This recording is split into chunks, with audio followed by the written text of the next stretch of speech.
Hey, Natalie. Hey, Natalie.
Good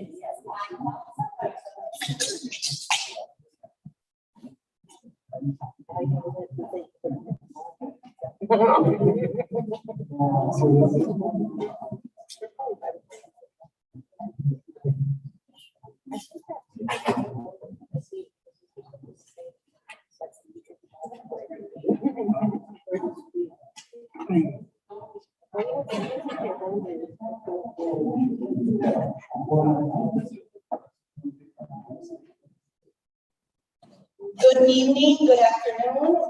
This is Sr3 Funding, Board President of Harlandale ISD. We are here today on May 27th for a special meeting of the Board of Trustees.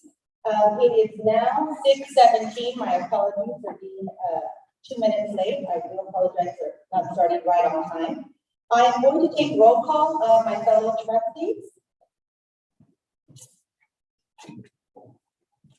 Ms. Ortiz? Here. Here. Mr. Moreno? Present. Mr. Luna? Present. Ms. Simon? Here. And myself, I am here. Ms. Navillo and Mr. Mancha send their apologies. They're unable to be here today with us. Agenda item 1, we do have a quorum. Agenda item 1C.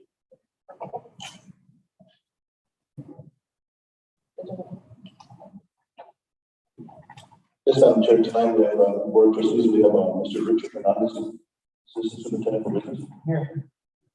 We have Executive Director of Human Resources, Dr. Salinas. Present. Assistant Superintendent for Curriculum Instruction, Ms. Stacy. Here.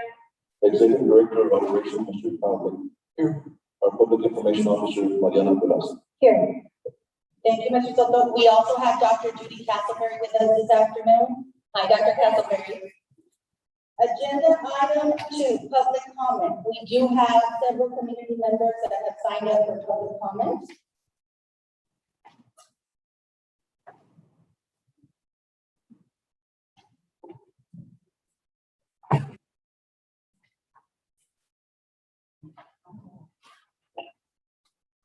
First on our list is Mario Gamboa. Mr. Gamboa, are you here with us this afternoon? Yes, I am. Hi, Mr. Gamboa. Thank you so much for signing for public comment. You have 3 minutes maximum to speak, sir.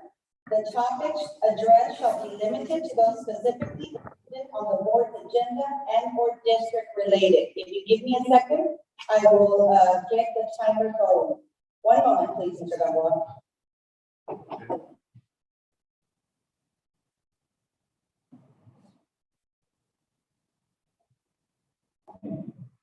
Okay, sir, we're ready when you are. Alrighty, well, I just wanted to say that this has been the most tiring year ever, not just for the teachers, but for the students as well. Sitting in front of the computer for most of the day is very tiring. And even if we are interacting with each other, we are still just interacting with our computers. Working on the computer all day was necessary to keep our attendance and grades updated, and allowing students to work asynchronously until 11:59 p.m. meant that there was always something to enter the next day for the previous day, not to mention whatever is done during the current day. So yes, it's been tiring, but of course we persisted. We also had to make a record number of calls and emails to students and parents this year, sometimes to get work turned in, sometimes to inquire about attendance issues, sometimes to maintain engagement. And we make teaching adjustments during a normal year, but have had to make even more frequent changes in order to maintain engagement and to improve student outcomes. It has been a tiring and challenging year. And I hope that gets recognized as something important as you consider whether to raise our salaries or not. I also hope that you consider that experience matters and that effort matters. Our students deserve experienced teachers that care enough about their future to put forth the effort it takes to prepare them for the future they want. And us teachers deserve a salary that says stay here at Harlandale and continue to make our community proud. So thanks for listening, and please take what I have shared to heart. Us teachers deserve that. Thank you. Thank you, Mr. Gamboa. Thank you very much. Next on the list, Yvonne Johnson. Ms. Johnson, are you available? Yes, ma'am. You have 3 minutes maximum to speak, Ms. Johnson, and just as a friendly reminder, the topics addressed shall be limited to those specifically included on the board's agenda and/or district related. Give me 1 second while I set up the timer, Ms. Johnson, please. Okay, Ms. Johnson, we're ready when you are. Thank you, ma'am. I have worked over at Harlandale School District for the last 20 years as a special education teacher, educating some of our most vulnerable students and loving every minute of it.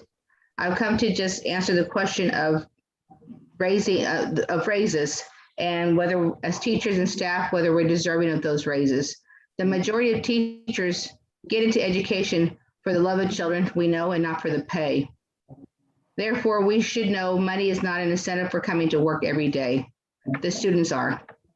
This year, as Mr. Gamboa said, has been a very difficult year. Not only have we had to overcome our own health anxieties, but we've had to alleviate the fears of our students and the families to ensure them of a safe learning environment. As well, as Mr. Gamboa said, we have made daily conversations and telephone calls home to ensure both in-person and virtual attendance is up to par, that every day we have to make those phone calls to parents, trying to make sure that those students are there.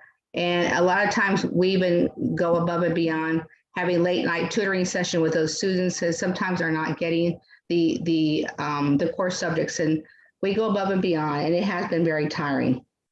But no other, secondly, you know, whether job profession spends their own personal money spending purchasing supplies to help further student success. As the cost of living continues to rise, we would like to know that the Harlandale community is not only proud of their teachers and staff, but also have the ability to show their appreciation through monetary raises and incentives. In support of our sacrifices, our time, our health, and the effort we make daily to ensure that our students are successful. So we, as a Harlandale community of teachers and staff, ask to raise salaries so that we may better support our students in the efforts to better themselves. Thank you for your time. Thank you very much, ma'am. Thank you for signing up the public call. Next is Ms. Jessica Guerra. Ms. Guerra, are you available? Yes. Welcome, Ms. Guerra. Let me give me a second while I put the timer. Give me 1 second. Okay. As a reminder, you have a 3-minute maximum to speak. Okay. The topics addressed shall be limited to those specifically included on the board's agenda and board district related, please. Just give me 1 second. Okay, Ms. Guerra, we're available when you are. Hi, everybody. Good evening. My name is Jessica Guerra, and I am a first grade teacher at Vestal Elementary. Go Eagles! I am asking that y'all approve not only the salary increase proposal, but also the $1,500 stipend for completing the Reading Academy. So let me start off by saying that as teachers, we are grateful for opportunities like the Reading Academy. It provides a lot of great information that supports us in reaching our classroom literacy goals, improving our craft, and ultimately improving the lives of our kids. But when I say that there's a lot of great information, I mean a lot. And I enjoy reading the material and taking notes and printing out infographics so that I can develop my own little collection of info that speaks to me as a teacher. This is how I internalize and how I can make use of these practices in my classroom. But when I say that this academy, it has a lot of information and it is time consuming. And as I'm sure you all know, if there's anything that teachers don't have a whole lot of extra, it's time. And so this is where we hit a wall. Because on top of everything else going on this year, we're expected to complete this academy based on a timeline that I feel is unrealistic. And it's very, very hard to meet these demands, especially throughout this particular school year. And like many of my colleagues, unfortunately, I'm behind schedule and I'm struggling.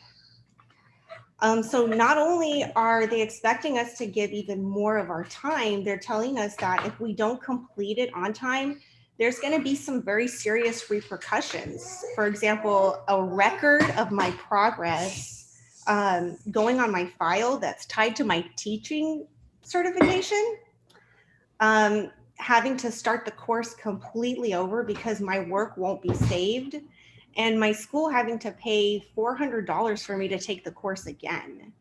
So as a result, there are teachers that are taking personal days so that they can work on the Reading Academy.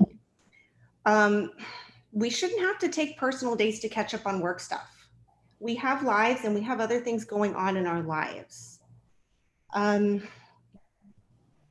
I mean, I can honestly say, like, I would not want my child's teacher to be working under this type of stress. It's a lot.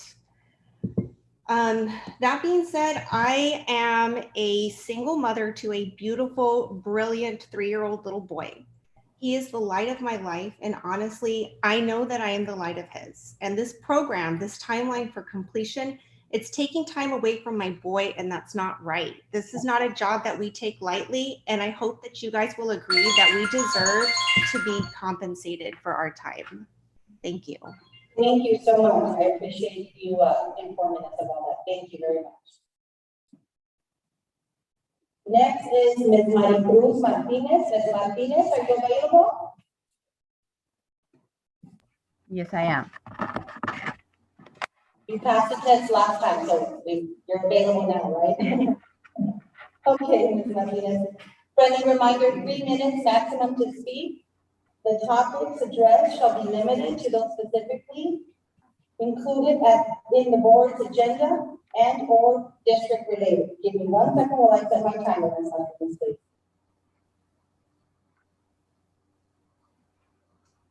Okay, we're ready. Good evening. My name is Maricruz Martinez. We must remember that intelligence is not enough. Intelligence plus character, that is the goal of true education. Words shared by the late, great Martin Luther King Jr. Here at Harlandale ISD, this is what we strive for and work on daily. We educate future inventors, innovators, entrepreneurs, and leaders to have not only the cognitive abilities, but character to back them up to succeed. These last 2 school years, our district has stepped up and survived many things we never thought we would see in our lifetime. We evolved as needed to survive one blow after another, and we did it together. Although at times it did not seem we could do what needed to be done. Yet here we are almost at the end of this school year, beginning to prepare for the next. The topic of today's meeting is the district budget. HEA's pay increase and stipend proposals are more than fair. Have we all not shown how resilient and dedicated we are to our students and professions at all levels? Teachers, librarians, administrators, professional and hourly employees deserve to be compensated fairly. When COVID first hit us last school year, our employees did not push for a big raise. We stood by our district leaders and accepted what was in the best interest of our district. We now ask for what is fair for everyone.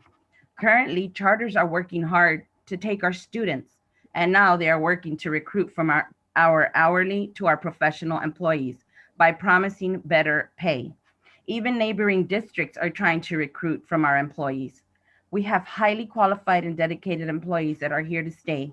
We need to make sure they know they are valued and will be taken care of. And on that note, I would like to share my thoughts after this very difficult year. I want to remind everyone that besides all we do for our students in district, we also have our families, personal lives, and out of work responsibilities. As district employees, we have our assigned duties, and when more is piled on, well, life can get difficult to the point of being unbearable, especially when dealing with things that are out of our control. When teachers are struggling to get something done, and you know it's not just one teacher, but several, maybe try asking them directly what can be done to help.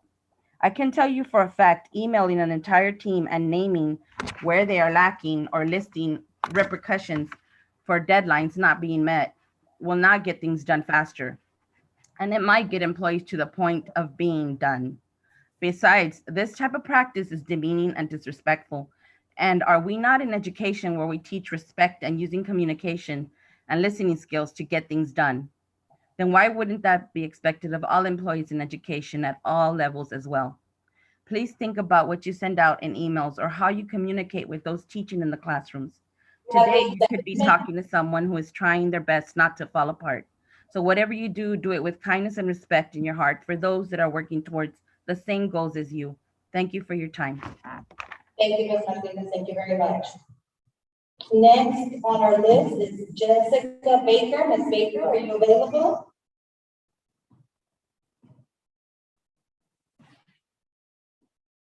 Yes, ma'am. Hi, Ms. Baker. Good afternoon. Give me one Afternoon. second, please. As a friendly reminder, you have a maximum of 3 minutes to speak. The topics addressed shall be limited to those specifically included on the board's agenda and or district related. And we are ready when you are.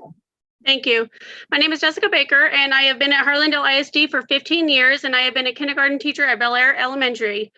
I just wanted to speak on behalf of my fellow teachers that are taking the Reading Academy and piggyback off of Jessica Guerrera. I just want to say that the Reading Academy at our first orientation was stressed that this was the equivalent of taking a college course load, a college course. The course is 12 modules, which is equivalent to, when you break it down, 54 chapters. They said it would be approximately 60 hours to complete it. And as for myself, like she said, I have a 3-year-old at home, and this has taken away beyond immensely the amount of time with my son, my family, quality time, me teaching at home with my little one. So I just want the board to understand that if you are not taking this academy, to listen to your teachers and the admin that is taking it right now of how much work this is that we're putting in on our personal times. I know that all of my coworkers at my school, we put in weekends, evenings, holiday breaks, before school, after school, but we do not put any time in during the school day. We do not have time allotted for that, and we're busy doing our grade level stuff that we have to do for our specific grade level that is required of us. So during this pandemic, when I'm teaching Zoom and in person, it's very stressful and a lot on us. And then we have to take this college course that is mandated by the state. We're not saying that we won't do it.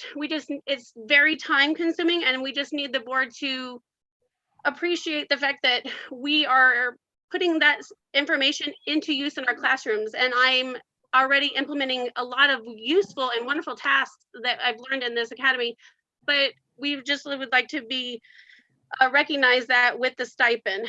I know from my personal experience that I'm also a person that has a learning disability and was diagnosed when I was in high school.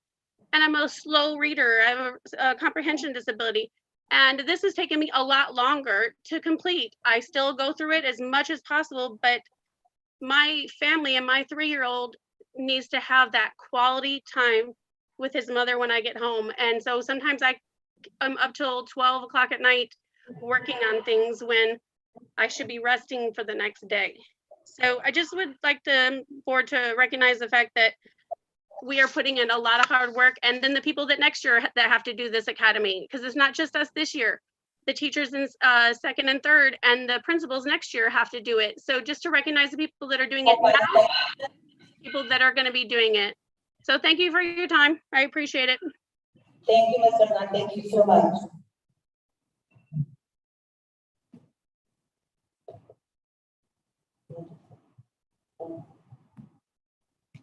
Ida Bernal, are you available this afternoon, Ms. Bernal? Yes. Hi, Ms. Bernal. Good afternoon, ma'am. Good evening. As a friendly reminder, you have 3 minutes maximum to speak.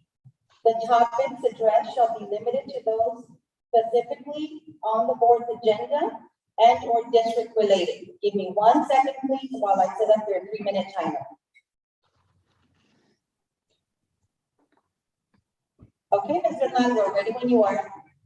Good evening. My name is Hilda Bernal, a TSTA member, a bilingual teacher in the Harlandale Independent School District. Thank you for the opportunity to speak. I support the HEA's salary proposal due to the simple fact that the cost of living has increased and the workload has also increased.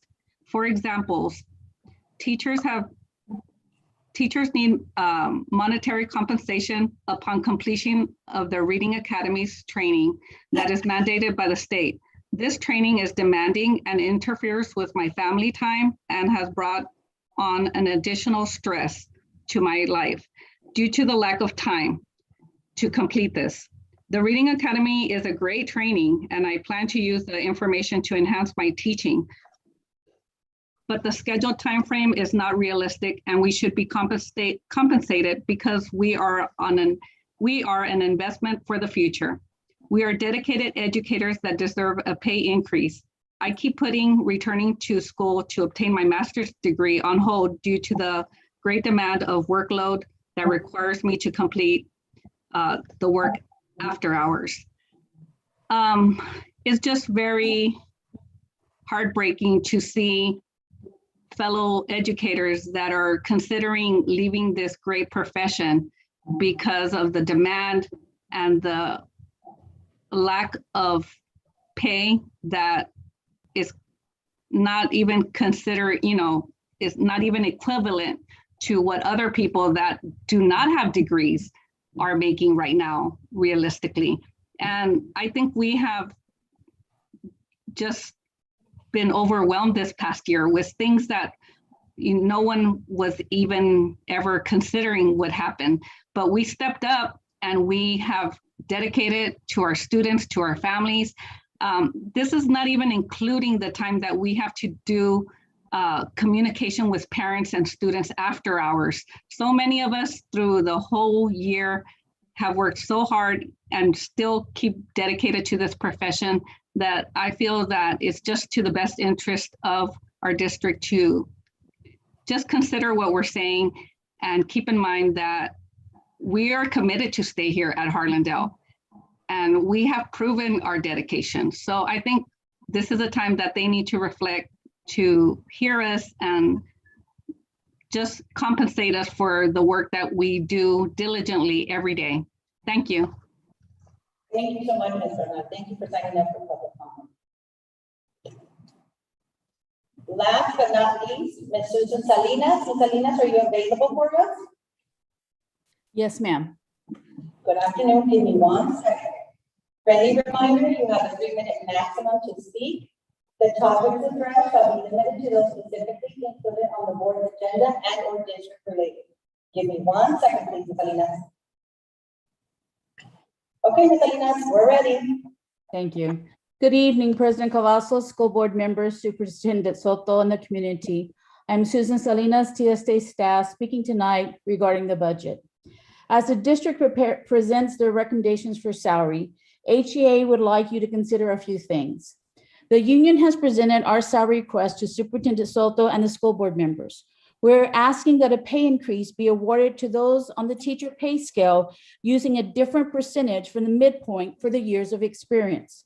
This is not something new. For the 18-19 school year, the district gave 3 different percentage raises based on years of experience. Since 72% of teachers have less than 14 years of experience, this will reward and retain our experienced teachers. Teachers look at districts' hiring schedules when they decide to switch districts. Currently, Southside pays teachers with 15 years of experience $4,127 more, and those with 25 years of experience $2,395 more than Harlandale.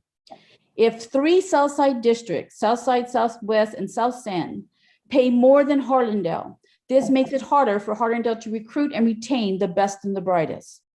Secondly, HEA is asking for a dollar amount instead of a percentage on the midpoint for our hourly employees. A percentage increase does not provide an increase for the experienced people who are at the maximum of their pay schedule. The percentage raise in the past has been about 30 or 60 cents. Harlandale can do better for these essential employees. Thirdly, for our employees on the administrative pay grade, we're asking for a percentage on the midpoint. These normal increases are usually part of a budget proposal. HEA believes after viewing the audit reports that show a surplus budget for 2 years and a fund balance that has more than 25% suggested by TEA, that these raises are affordable. Harlandale is receiving over $38 million in ESSER funds. The funds can be used to continue to employ existing or hiring new school staff, a variety of learning interventions, AC maintenance, air quality improvement, building improvements, PPE, and more. HEA is asking for 2 stipends using the ESSER funds. One is for a retention stipend for all employees. If the stipend is large enough, it could be awarded in December and June. The second stipend is for the employees who complete the Reading Academy requirements. This is a one-time stipend to be paid for those who are finishing the program this year and for those who are required to take it in the following years. Thank you for your time, and HEA hopes you will consider many options before making a final decision on the budget. Thank you. Thank you, Salinas. Thank you for signing up for public comment and for the information you provided. Thank you so much. Agenda item 3, the board will conduct a budget work session with the superintendent and staff for the 2021-2022 budgets. Madam Chair, at this time, I'll have our Assistant Superintendent present Mr. Richard Hernandez.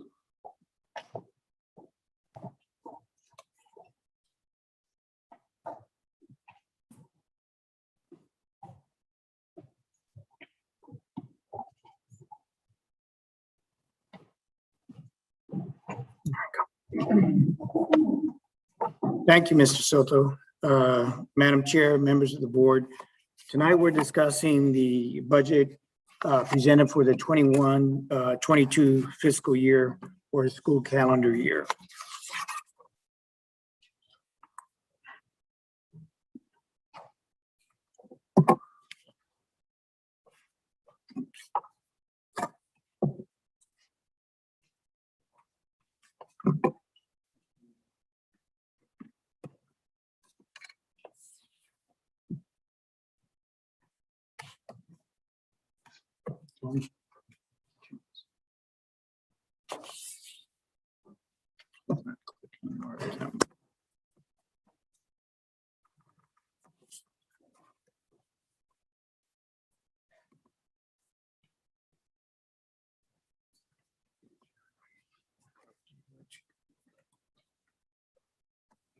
So use these arrows here.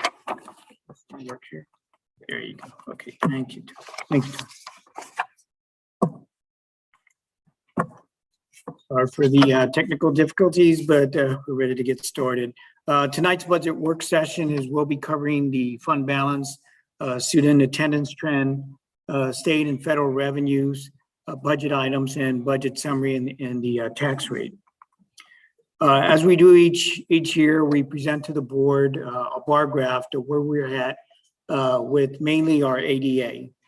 And as you can see on our ADA, we peaked in 13-14 at 13,921. And so we've seen a steady decline throughout the years. In this last year, as we all know, with the COVID that we had and also in the prior year, our ADA began to take a rather big dip. So in 1920, our ADA went from what was 12,476 the year before in 1819, dipped down to 11,558 in 1920. However, this year was the first full year under COVID. And with that occurring and trying to bring students, as all districts faced, the ADA, the actual ADA dropped down to 10,750. However, as what the state did when they looked at school districts across the state and saw what they were facing as far as ADA, that's basically also the basis for them funding school districts at the state level. They took and made it and took under consideration the district's prior year's ADA. What's important here is they then declared a hold harmless, which then used various formulas and basically funded school districts on the 1920 ADA and then some other formulas that they included, which basically resulted for our school district an ADA of 11,733. Now with that, we see also as as we went down from 11,000 to 10,000, we're also looking at the 21-22 year and making adjustments. Now, what that meant for our school district and the fund balance is that what I've got here is past fund balances of the school district. In the blue, you will see that that represents the general fund balance. And so as you can see from 2017, 2018, and 19, this fund balance continued to steadily decline, resulting in the year of 2021, the projection there is going from 48.3 down to 42.2, basically a $6 million decrease in the general fund balance. Now, one of the things that did occur during the years between 2017 and 2018 was a steady participation in our child nutrition program. So with that, there has been a lot of support in the program that resulted in meals claimed and allowing us to have that program be self-sufficient and to provide the free meals to our students. And so one of the good things that the district does is that they provide meals in the classroom on breakfast. So we're able to claim practically 100% of the breakfast revenues. And so that's very helpful, especially when all meals are being served free to students. So as you can see, for the child nutrition, it's the one in the green, we began to have a steady increase of 3.1 to 4.2, and then in 2019 to 5.2. And so that was one of the things that the child nutrition program actually had to deal with, was that its fund balance was increasing at a rate that was not something that TDA would like to see school districts do as far as in their child nutrition program, but to rather reinvest those monies back into the equipment. So as we did in 2019, we received word from TDA in March and then proceeded to purchase equipment of about $2 million. So with doing that, then that helped us bring down the fund balance somewhat. But then as we went into the 19-20 fiscal year, that's where COVID began. And in that year, we had, from March through June, we had, of course, students weren't attending, and so our meal claims went down. We needed then to tap into the fund balance for the child nutrition by about 2.5. So you can see that because of that fund balance that the school child nutrition program had, it was able to absorb that. Now, when we look at our projections for 2021, basically, again, we're in the same situation. We know the attendance that we've had in our school, as we saw on the previous slide, it's down to 10,000. So again, that meant a decline in students attending school in order to file for the claims for the meals. So basically, what we had here in 2.7, we projected it's practically going to be used to cover the loss in the child nutrition program. Child nutrition program is restricted to only be used for those meals because it's federal monies that are being earned. But again, because of the way the program was operating during the years from 2017 through 2019, it provided that cushion. Now, the hope is when our students return in the 21-22 school year, we'll be able to pick up those claims. And again, what really that means is more students will be eating. So if we look at the impact, and I guess you might say the benefit that the district received, and all districts received when the state implemented. Yes, before, yes, you mentioned but as a friendly reminder to all of my colleagues, per our board operating procedures, discussion by board members, each member will have the opportunity to discuss an agenda item no more than twice before the item may be tabled, postponed, or action taken, and not be rebuttal to the previous speaker's commentary. Give everybody a friendly reminder of that. I don't think we're voting on it. Yes, but it's still a discussion. And so we don't want any one board member to be 30 minutes on one particular item. That will run smoothly and we can abide by this. Okay. This is just related to, just to clarify, when it comes to the fund balance, the way we reimburse those against for the child nutrition. The way I take it is the 2.7 projected from 2020 is going to utilize to offset the cost incurred, right? So that's why we're having the small 24,000 that we're projecting. But is that that's not an actuality, right? That's a projection. That's a projection of, I'm always going to refer to it's always on the most current data that we have available. Current data and also the most, I guess the most, not necessarily generous, but the most conservative. Well, that's one thing that you always do, because we're not really always have this conversation, right? Where it's the most conservative, like the worst case scenario, this is still I wouldn't say it's a worst case scenario. I think we have current data as far as the claims that have been filed with TDA. We know that we've had no one's been laid off from the child nutrition program. As we've had vacancies, they haven't been filled, but yet we still have to make sure that they are on our payroll. We still have to buy the supplies and the materials in order to provide the meals that we are providing. But I think that's our estimate that we make at the end of each year. And certainly is to give you a picture of where we're at. But we use the 2.7. Yes, sir. Basically, to answer that question, yes, sir. What we're projecting, we had 2.7 to begin the year, and then based on the claims that have been filed and the expenses that we have, we're basically going to be tapping into that fund balance and using that up.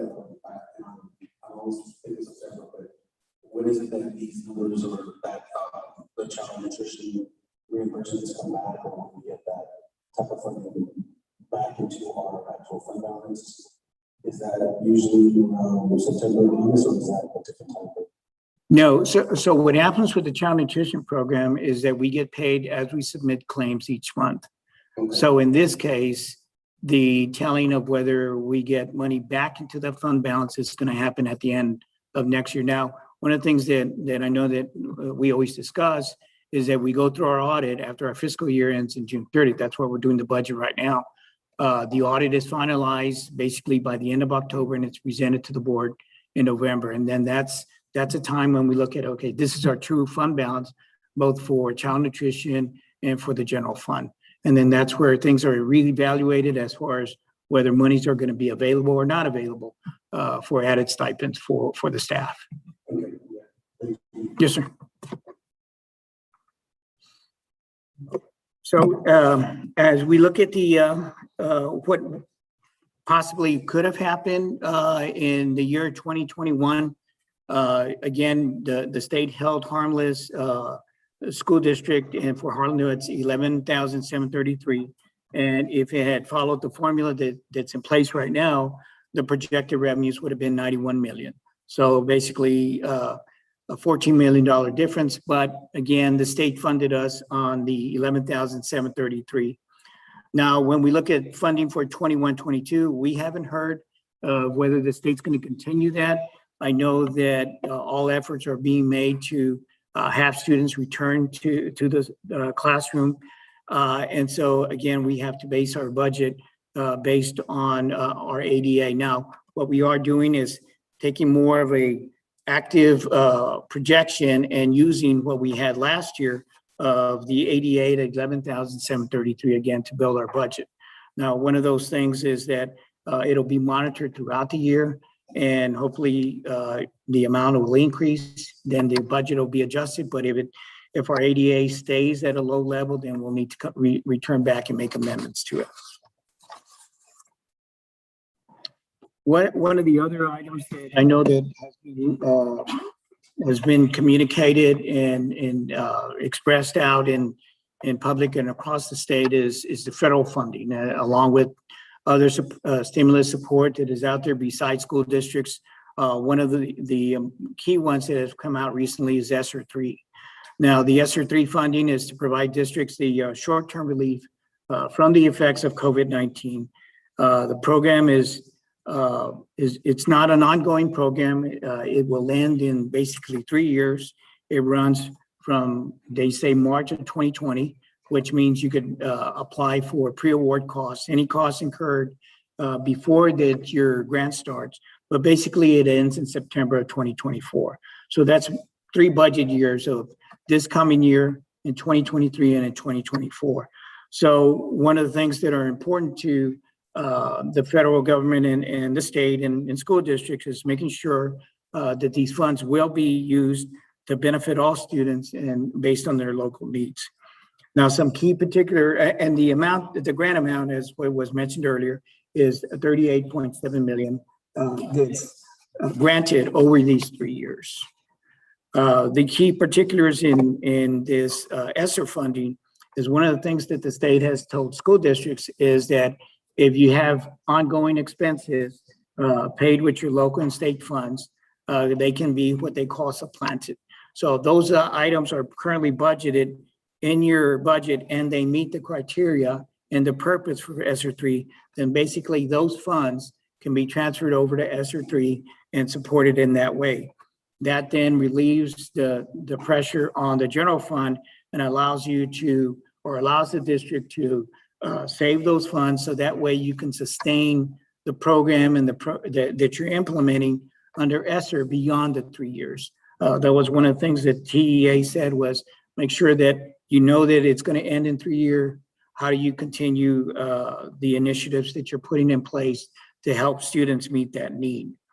Now, after those funds are saved, there is no restriction on how they're used. But again, the purpose is to provide a sustaining program. One of the other items is that retention stipends can be paid to staff. And again, the staff that are paid to retention stipends are those staff that provide, assist the district in achieving the purpose of the grant. The other item and has recently that we've received results from in curriculum instruction is getting feedback. And I know that we've sent out information out to campuses, administrators, teachers, various stakeholders, and we received information back. And that is some of the information that, or one of the reasons, some of the items that we'll be covering in this budget as far as a proposal to be used for ESSER funds.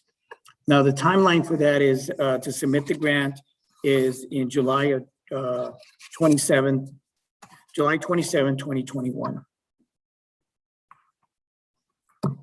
Now we began to talk about our budget items, and one of the areas, or the areas that, yes, ma'am. Absolutely. We are having a little bit of technical difficulties. They can hear a meeting that's virtual and review their unable to hear us, so we're going to do a little quick test. Yes, ma'am. Oh, okay, it's fixed. Okay, excellent. Thank you. Yes, ma'am. No, not at all, ma'am. The budget items that we'll be covering tonight will be, as we do each year, and we've been doing for several years, is utilizing the TASB pay study. And as I just mentioned, one of the key items that are impacting our budget for this coming year and the years to come is ESSER 3. After that, then we cover what we have in staff and program initiatives, and then district support initiatives. So starting with the TASB pay study, we utilize this study because they provide, we utilize the resources that they have available to them, and by also developing and assisting the district in developing pay structures that are competitive to the market. They also, based on their analysis, then they'll make adjustments. And then the goal is to maintain a positive market standing for the district. And so at this time, as we do with TASB, we have them present what they prepared for the district in our review. And the individual that we have assisting us with that today is Jennifer Barton. So let me go ahead and share the screen with Ms. Barton. Thank you, Mr. Hernandez. I do have a quick question, Mr. Hernandez. Yes, ma'am. What happened? I know the grant period is March 1st of 2020 to September 30th of 2024. That does not mean that all of the grant money has to be used within those 3 years. Yes. So No, it does. It so does. We can't carry over any of that grant money. We have to utilize it wisely within that time. Within those 3 years, ma'am. And one of the, actually the grant goes to 2023, but the state extends these types of grants one more year. So 2024 is the final, in September is the final month to incur these costs. Yes, ma'am.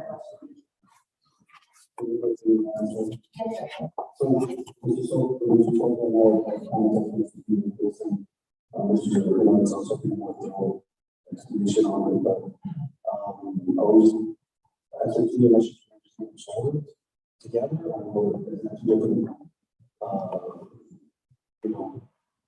situations for us. Now we have ESSER 2, and what we're waiting on there is how is the state going to administer that? Yes, that is funds that will be coming forward and. No, and that's a good question. They've skipped from ESSER 1, which was the very first ESSER that we implemented, and they skipped over to ESSER 3. Now we're waiting for ESSER 2 because there were some requirements that the state needed to meet in order to provide those funds. So with the legislature ending now, we should be getting word, we hope, very soon. Now there is funding in that, but we don't know how much. I think I shared that with you initially because that was the one thing that many of us in the Marion County School Boards, coalition, we were looking at, and we hadn't really seen any of it in the middle of April.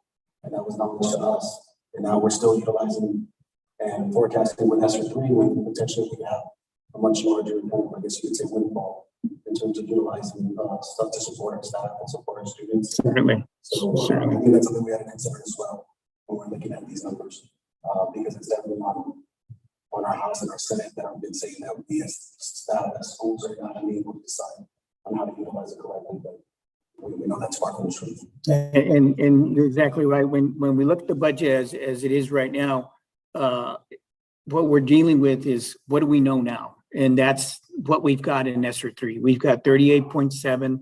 We're working on that, and we know that ESSER 2 is coming. But the things that we want to put in place, because school years are ending, contracts are ending, we're needing to look at, okay, what kind of staffing are we going to need the following year? But again, we're waiting for ESSER 2 information to come out, which we really don't know when it will happen. Okay. All right. Ms. Barton, I'll turn it over to you. Okay. All right. So can you see the screen? I'm assuming so, that you have my PowerPoint. Yes. Okay. Yes, perfect. All right. Good evening to Mr. Soto and all of your school board members. It is a pleasure to be here tonight again to talk with you about our pay systems maintenance. In the past, I've been there the last couple of years. You've had Ms. Cadena and you've also had Mr. Hobbs, and so they always send their regards. But this year I will be sharing the information with you. And so if you have questions, I'm probably going to have Richard translate a little bit. It's a little bit difficult to hear, so just let me know if there's questions, okay? All right, so every year we base our pay maintenance on the market districts. And so this year we were really excited with our TASB salary survey that the majority of our market districts here for Harlandale did participate in that study. The only district that did not was San Antonio ISD, but we were able to receive their teacher schedule, so that way at least we know what their teachers are paying. Last year we did not have as many districts participate, so this is positive. We were able to get a very large data set for this year. Other market sources that we use for the pay systems review is we look at statewide values for districts with enrollment of 10,000 to 24,999 students for directors and above. We use those comparisons for a lot of your directors. Part of that is because your market has a large variation of size of district. And so we want to make sure for those single incumbent jobs that we're using a larger data set to be able to compare those salaries. We also, as in TASB HR Services, we pay for the Economic Research Institute, or ERI, and our comp analysts. We pay for those third-party vendors to receive some private sector data to be able to compare those jobs that we see in the private sector. So we're thinking about those non-school market jobs like technology, some of your auxiliary classified type jobs. So the first group that we always look at is our teachers. And so looking at our teacher market salary, this year we see that teachers are competitive in pay in the district and compared to your market. So looking at this visual here, and we'll get to the numbers in just a second, you can see with the orange line is Harlandale ISD, and then the local market median, so the median or the middle of those market districts, and where Harlandale basically rates there. And so it is a great thing to see that we are above the market median there for all of your years surveyed in the market, and that your teachers are competitive to market. So translating this graph basically into numbers, here are our numbers here, and these are for the years that we as in TASB survey for. So we survey for 0, 5, 10, 15, and 20 years. This is the same methodology that we've used every year with working with Harlandale. So looking at the salary compared to your local market median, your starting salaries are competitive at about 2% above market. We also give you the dollar difference of where that is. At 5 years, you're about 1% above, 10 years, 2% above, 15 years, 3% above, and then your 20-year teachers are about 2% above. And so right now, you are competitive to market. We like to see that you're at least that 2 or 3% above at most of the years there. Where your closest is at the 5-year point, but you're still $698 above market. So still strong to market, but maybe that's, we would just consider that a little bit closer. In typical years, we do know that the market shifts anywhere between 1 to maybe 3%. Obviously 2 years ago with House Bill 3, the market was all over the place. And so we saw a lot of different shifts. Last year, the market was very lean as a whole because of COVID and all of the issues that came with the pandemic. So what we're hearing from a lot of our districts across the state, at first during this, early in this compensation season, we were hearing that districts were not feeling very good about giving a whole lot of increases, but now we're hearing a lot of districts are looking at providing pay increases, the general pay increase for their employees at that 2 and 3%. And so we're happy to hear that because we're hoping that our market will shift again. So again, I think the takeaway here is that Harlandale ISD teacher salaries are competitive, and that the school board has done a really good job to keep them going and continuing to prioritize pay for their employees. So we did add in there just some district comparisons so you can see where Harlandale kind of ranks at those benchmark years compared to the competing districts. And so this is something that we provide the district when we give a review. And I didn't put any lines in there because, typically we look at just that starting salary and where you rank, but you can actually look at this, these particular salaries just to see where Harlandale is compared to those market districts. One thing to consider with this particular graphic here, though, is that, your districts that you compete against, you do have some very large ones, your Northeast, your North Side, your San Antonio ISD. And so, where Harlandale is in comparison, you're strong to market within this district with very large, districts competing. I think that that's a very positive thing. So we would say that your teacher pay is progressing competitively, and that's a great thing. The other area that we benchmark for, or that we look at, is our teaching area stipends. And as you can see, we don't, benchmark for every single stipend. There are certain ones, and these are the most common stipends that we see in school districts across the state. And so the ones that Harlandale offer are your general master's degree, your secondary math and science, both of the special education stipends, ones for general resource teachers, as well as the teachers in those most challenging assignments, your behavior, your life skills, your autism, bilingual. And this year, we've actually differentiated in the type of ESL stipend. That's a little bit different than what we've done in the past, but we've changed our methodology a little bit because we're seeing the push for dual language programs, and that districts are providing, separate stipends, whether you're a general ESL teacher or you're actually teaching in the dual language program. So overall, you can see, the median stipend there for these. Right now, the stipends where Harlandale lags would be the special education self-contained by $400, and then your bilingual and your ESL general are lagging by $500. But overall, your base salaries for teachers, I'm sorry.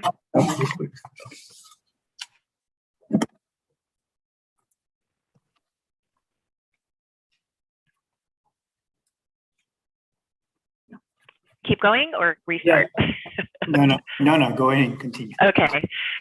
But overall, what we would say is when you're thinking about your teaching area stipends, you want to look at your base salaries and make sure that they're competitive, and any increases in those stipends would be based on your retention, your recruitment efforts, and your goals and objectives within the district.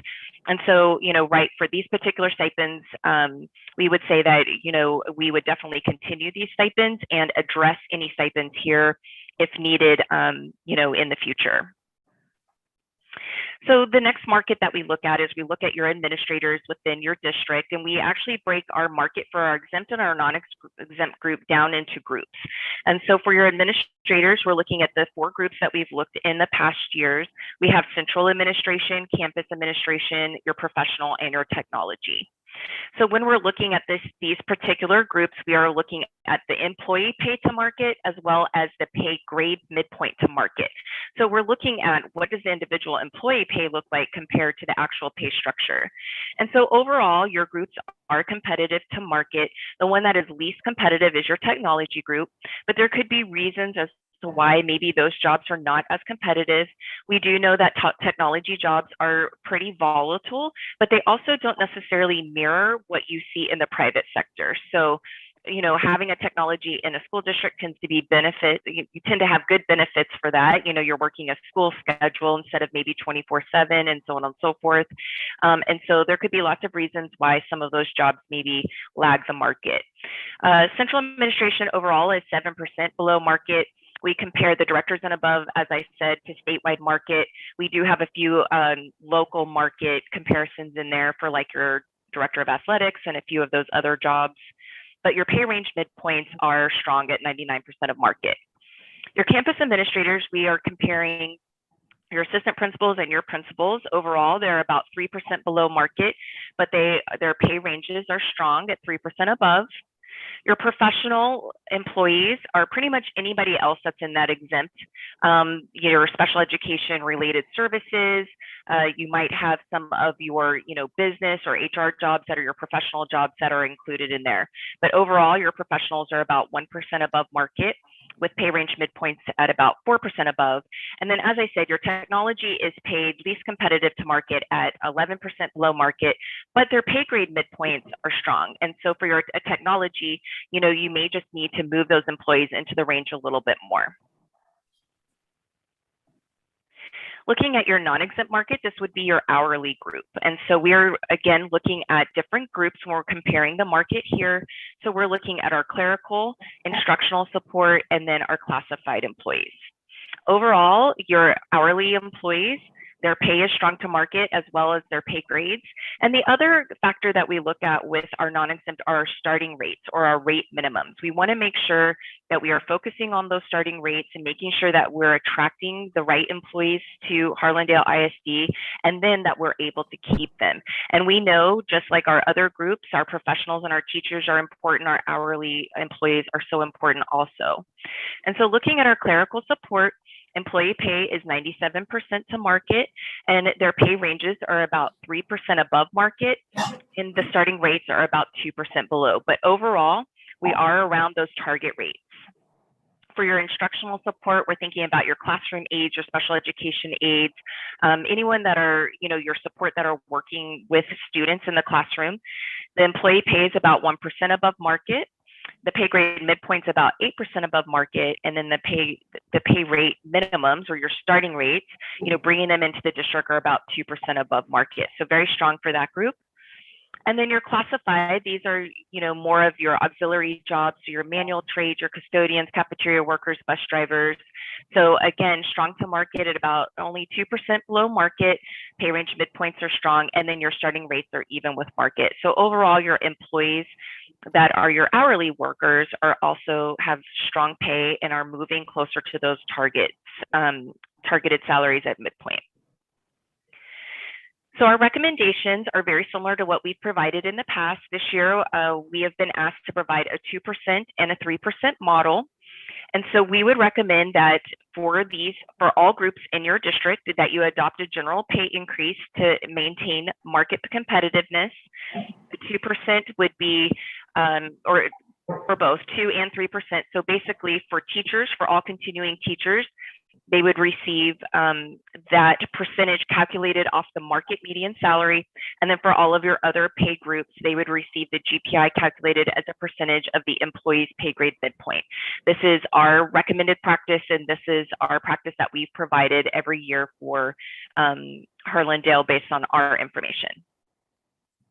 Our second recommendation really just dives down into what that would look like for your 2% for your teachers. So that would be $55,150 for the starting salary. So we would bump up your starting salary. For every continuing teacher in the district, they would receive $1,150. And then we did apply a few equity adjustments to teachers to ensure that we are making sure that they are competitive with market and that they are competitive among employees, so those equity adjustments. So for your 3% model, that would bump the starting pay to $55,750. That would provide a $1,750 pay increase with those additional equity adjustments for teachers. And then, as I said, for your 2% and 3% for your non-teachers and your hourly employees, it's based off the midpoint of their pay grade. So the other thing that the other recommendation that we have that is directly related to pay is adjustments. And so we would recommend that you implement updated pay structures, so the pay structures that we're providing to the district that are realigned to market and provide any adjustments that we would recommend to address market differences and to maintain equity. So again, these would be equity adjustments not only internally, but to market. So once the general pay increases apply to employees, we would recommend that you adopt any adjustments that would bring those employees into the new pay range. So as I said, we did do some some pay structure adjustments. So once the general pay increases applied, if that employee's pay is not at the minimum of that pay range, we would recommend giving them another percent to move into the pay range. What this adjustment does is it ensures that your current employees are paid more than anyone newly hired to the district with the same amount of experience. We also applied targeted adjustments, which are, again, specific adjustments that are given to employees to move them closer to market rate for their job. And so for those employees that are below 90% of market for their position, we would give them another 1% to help move them closer. So this will help them move closer to midpoint. They may not be at market rate, but it is going to get them further into the range and moving a little bit faster. And then for your educator career pathway, those principals, assistant principals, counselors, and some of those instructional or educator career pathway employees, we do recommend teacher pay equity adjustments to ensure that those teachers are making at least 2% more than what they would be making as a teacher in the classroom. And basically those educator career pathway adjustments just provide incentive for those, for your teachers that want to go into leadership positions to move into those positions and to be compensated appropriately. The other area I talked about a little bit was those teaching area stipends. So we would say continue to monitor those particular stipends that we've benchmarked for to ensure that you're addressing any hard to fill areas. In consultation with the district, there is also a recommendation to increase the librarian stipends from $1,000 to $3,000 to support the recruitment and retention efforts for this hard to fill position. By increasing this particular stipend, this will help Harlandale ISD remain competitive in the market for certified school librarians. And this is becoming an area in a lot of school districts where recruitment and retention is a challenge. Really finding those truly certified school librarians to run the librarian program and then being able to keep them. And so we have our two cost models, and this is a cost estimate, of course, but you can see here where we give the general pay increase for each of your groups following the methodology that I explained, the equity adjustments that I explained, giving those market adjustments for teachers, but then your other adjustments as described, and what the estimated total increase would be. So the 2% pay increase, your equity adjustments are about 0.2%, arriving at about a 2.2% model. And then we do the same methodology for the 3% cost model, so 3.1%. We have a little bit less in your equity adjustments because you're giving more in a general pay increase, and so it would be about a 3.2% model. So that is our review. I am happy to go back to any slides that you want or to discuss or to answer any questions. Yes, sir. I have a question and maybe ask some others. But Ms. Martin, on one you mentioned, and I'm trying to wrap my head around it, you said 2% more in regards to the administrative side, 2% more than would be in the classroom as a classroom teacher. What did you mean by that? Kind of like 2% on the like they were at 10 years and then they would become an assistant principal or administrator? Or did you mean like off the that you guys are calculating? Richard, can you repeat what they said? I can't understand. Yeah, you mentioned something about 2% more than for administrators to be making more during their career pathway and making 2% more than they would in the classroom. How does that actually look? Is it based off of the years, either you're 10 or you're 15 to become an administrator, or is it based off the midpoint average? So is he asking about pay equity adjustments? I'm sorry, I can't hear what the board member's saying. So Richard, if you can tell me what he asked, that would be great. It's just because it muddles because of the distance.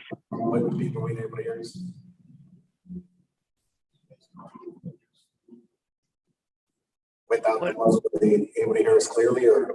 I can't hear you clearly. So if Richard can just repeat what the question was, I'm happy to answer.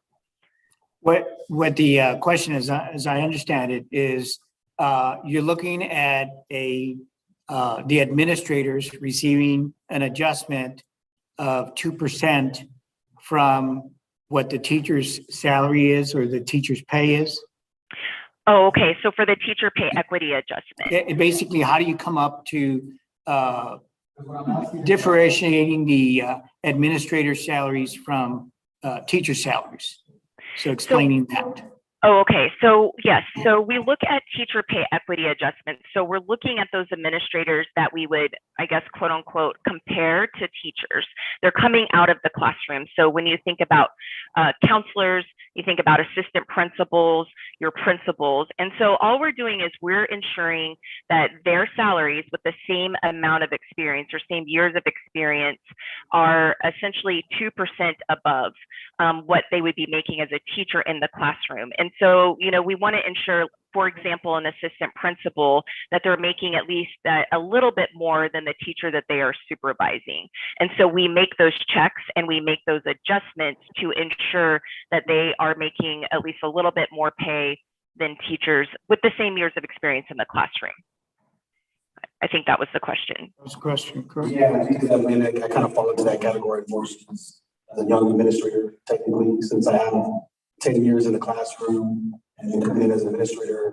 There are points where that is a detriment to me because I'm making a smaller amount than another person who's, you know, taking a little bit longer road to get there in 20 years, and they have a much more robust salary, I guess you could say, versus maybe I'm maybe making a couple hundred more than the person I'm supervising, and yet I'm working. I mean, teachers work a lot, obviously, but I have more responsibilities and duties. So I was just kind of curious. Because 2% still sounds small, depending on the level and the years for someone, because we do have some top flight people that go through and within 6 years they're an administrator, and they can be looking at very minimal gains when it comes to pay scales and to ranges, and you're looking at it like, wow, I'm making this much, and maybe especially whenever we had the influx of the biennium the last time, I was like, man, there's some teachers that are probably making as much as me. So it's a tough situation. So hopefully we've taken that careful consideration and maybe look at that percentage, maybe a little bit harder. I know typically we want to reward our teachers as well, but I know our administrative staff works pretty hard as well. So especially those people that have just entered that realm, I guess you could say. So that's one thing I kind of was curious about is 2%. Sometimes that can be a very small number. Yes. Okay.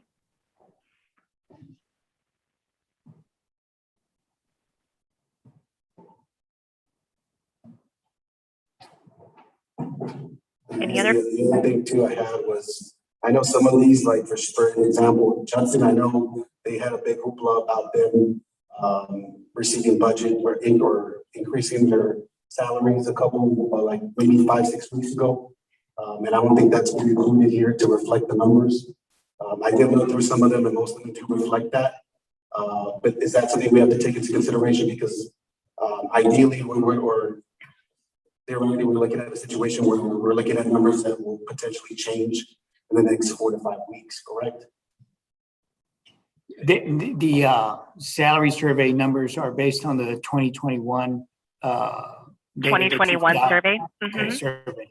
So what I could probably just venture to say to that is that yes, I mean we have to be careful with the school district that we're looking at because again, what we just saw, at the beginning of the presentation was the steady decline in ADA.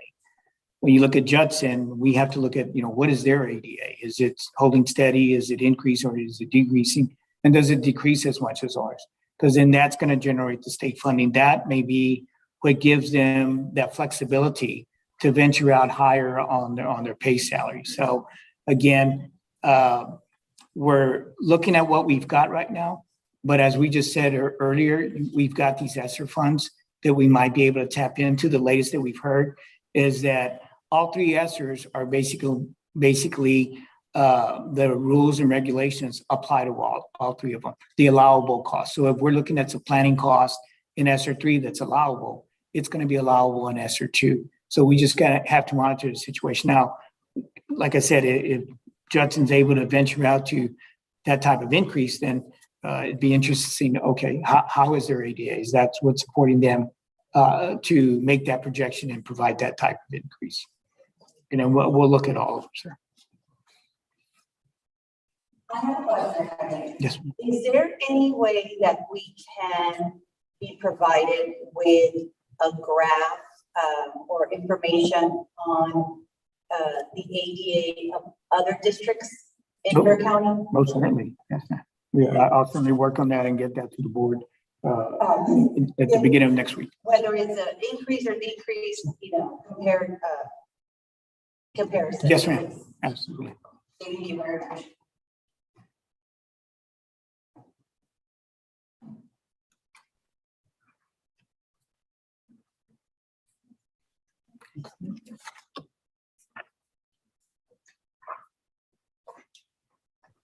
Any other questions or thoughts? All right, so I know another one when it comes to the clerical staff or auxiliary staff. I know it's mentioned about the midpoint. I know there's some concerns about, does that really reflect a true dollar amount to our staff members there? Or are we looking on really cents on the dollar that they're getting increases? Because I know that's something that we would like to provide some support to them, especially when we had certain things open. Our essential staff was certainly here and providing that support and providing that work. And I know we provided certain things for them, but I know sometimes with things that the way they are, we're looking at. Essentially, the question is it cents on the dollar pay raises, or are we looking at no dollar amounts of pay raises for our auxiliary support? So the increase that's proposed is 2% of the midpoint of their pay range. So, and it's based on whatever that midpoint is, which is an hourly rate. Then it's 2% of that added to the hourly rate that they're earning now, and then that's what's multiplied. Now, one of the things that we actually have been doing in the past several years is the stipend that's provided to all staff, basically the same amount. So when you factor in, like we did last year or this year, was an increase to $1,000 for all staff, regardless of whether it was hourly or professional. So when you look at the percentage of the increase as it affects the hourly, it certainly is higher, but it's well-deserved. So again, that's what we're looking at, as we continue to go through the presentation of retention stipend. And so that retention stipend is a starting point.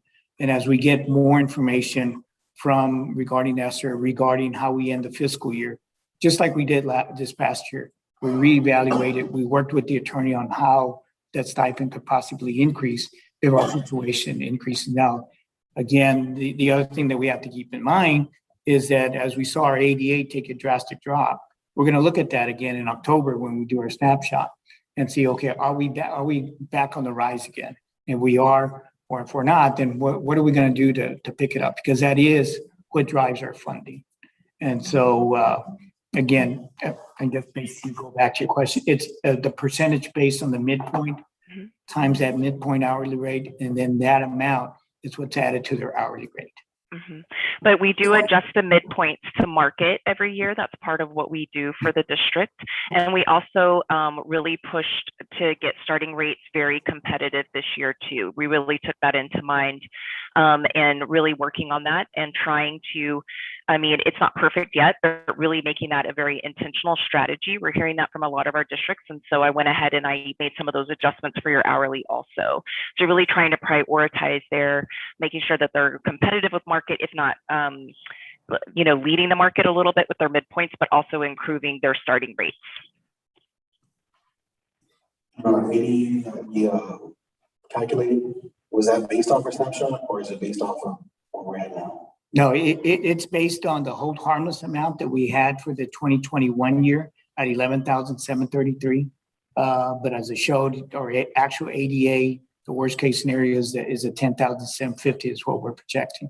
So again, it's more of a proactive budget that's being presented. But again, the effort and the intent is to keep staff on board in order to be able and be available for students as they return and give them all the support that they need, rather than looking at reducing staff and going based on a more conservative ADA of 10,000. Definitely, as we saw on the other slide that I showed, the difference between the 10,000 and the 11,000 were 14 million.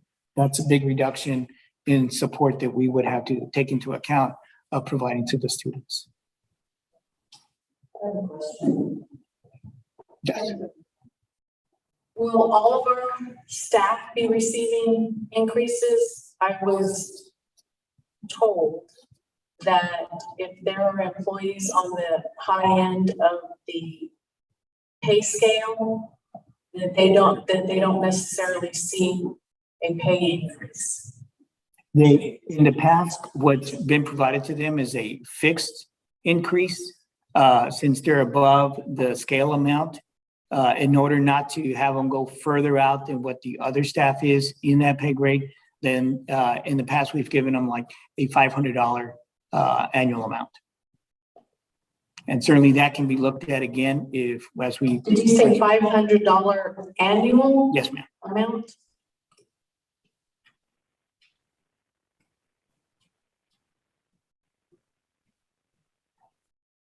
I have a question. Yes, ma'am. Can we be provided with information as far as our hourly staff? Instead, I see what the increase is and where it could be, you know, percentage-wise.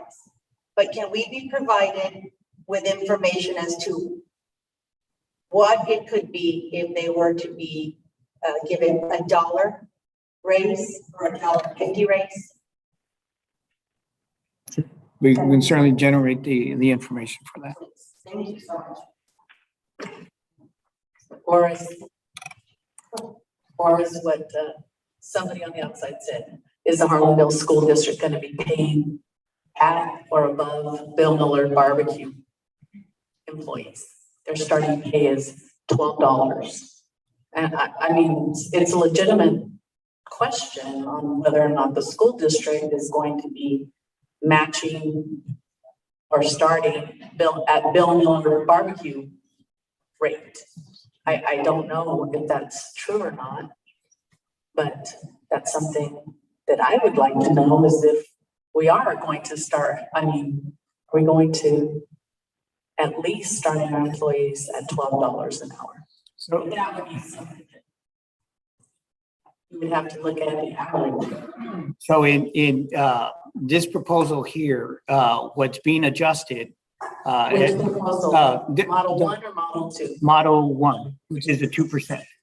And really, as Ms. Barton had said earlier, we also take a look at the pay ranges, just to make sure that we move them according to the market. So I can't say when we looked at the information that the starting annual hourly pay for the pay grade 1, which is the one that's compared to the bill numbers, is getting bumped from $11.25 as it was in 2021 up to $11.45. So in this proposal, it's below the $12. But one of the things that I know it's a lot of information that y'all have to take in, but again, I don't know what Bill Mills provides besides that. But again, the district provides the environment that they work in. I don't know how pressured that is compared to Bill Miller's. They're certainly a great organization and they work their people very hard and they're very well trained. But then as well as, the environment of the individual that they're in, we also provide a stipend when we could. And so, there's a lot of factors that's involved. But I will to answer your question, the hourly rate is getting bumped from $11.25 to $11.45. Now, understand the environment, but if you were a father that's providing for family at $11.25 or even $11.45, and then you have to provide insurance, that's going to cut that pay into. I don't even know how much insurance they pay here, but it's a lot, and I'm sure it is. So really not looking at $11.25 or $11.45. You're really looking at, whatever they take home, minus, insurance, minus, federal taxes, and that's what we have to pay them a little bit more, so that this way they can see a paycheck when they go home. We're talking about $11.45, but they don't take home all that. You have to figure out there's minuses everywhere. So we need the hourly people to get paid a little bit more, instead of percentage, at least a dollar amount. So I'll have to say.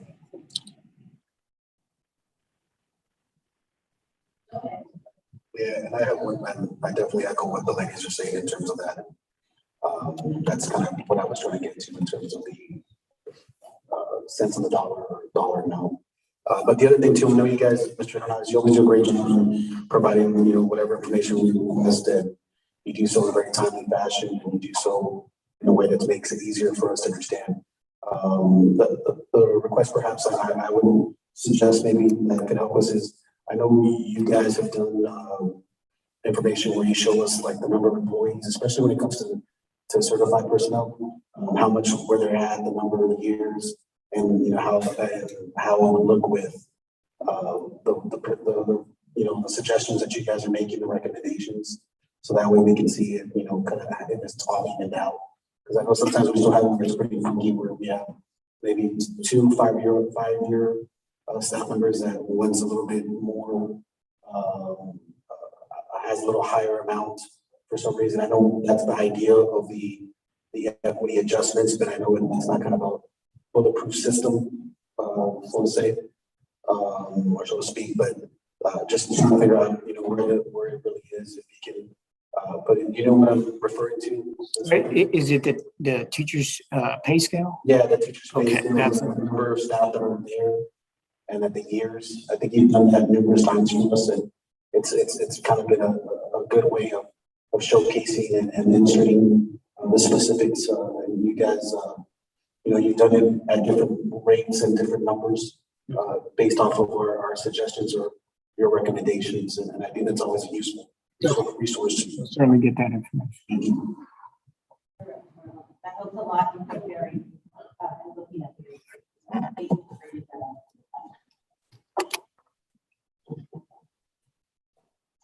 Any other questions or comments?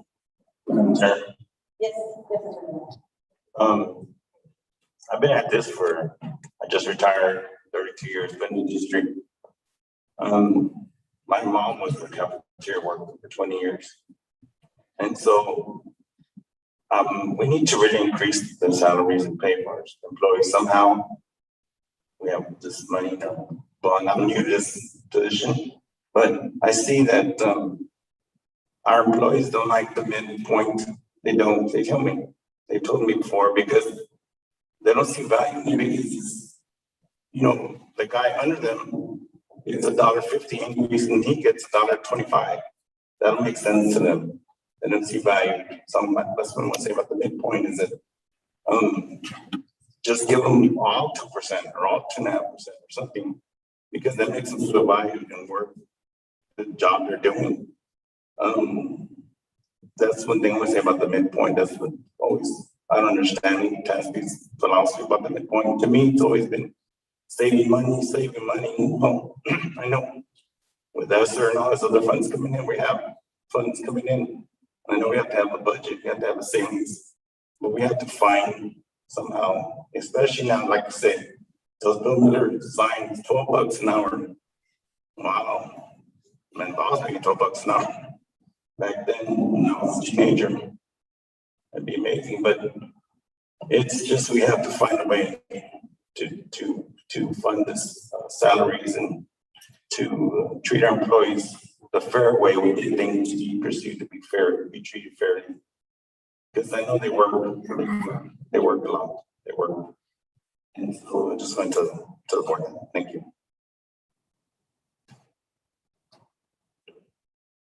Madam Chair, I'd like to ask a question to Ms. Martin.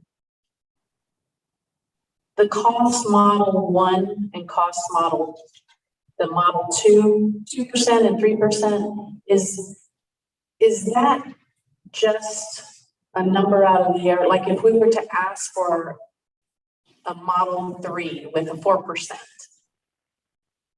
I don't understand why it's just 2% or 3%.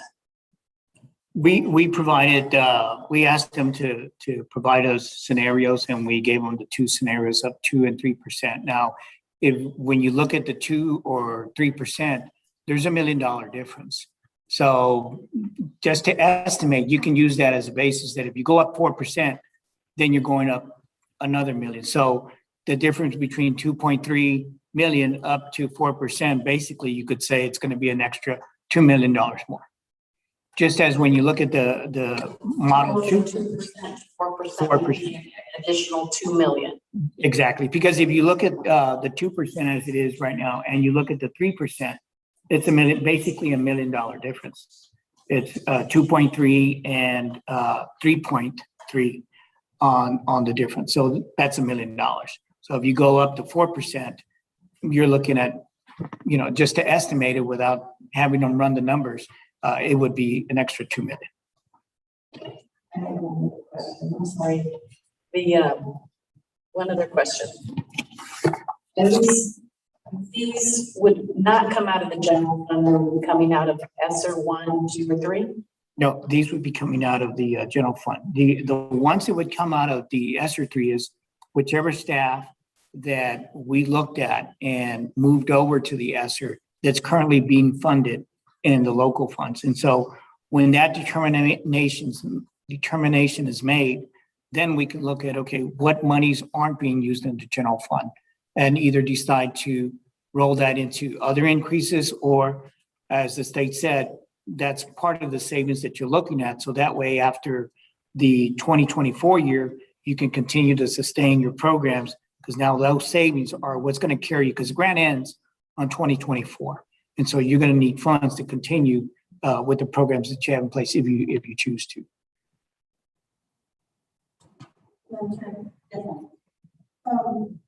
I'm sure there's a reason why they give us the 2 and the 3%, because that's what we go for.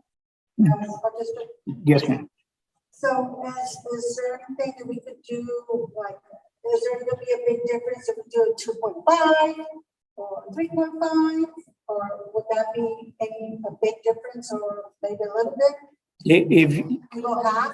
Again, if you do half, again, just looking at the numbers, if you're at 2%, at 2.3, and you go up to 3%, and that's 3.3, then halfway is 2.5, then that's an extra 500,000 that we would be looking at in adding to the budget, because you're only going half between the 2 and the 3%.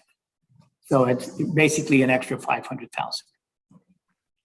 So instead of the 2.3 that we would need to budget, if we went up to 2.5%, then, and we'll certainly firm up the numbers, but just for discussion, the amount that would need to be budgeted would be 2.8 million, because that's an extra 500,000.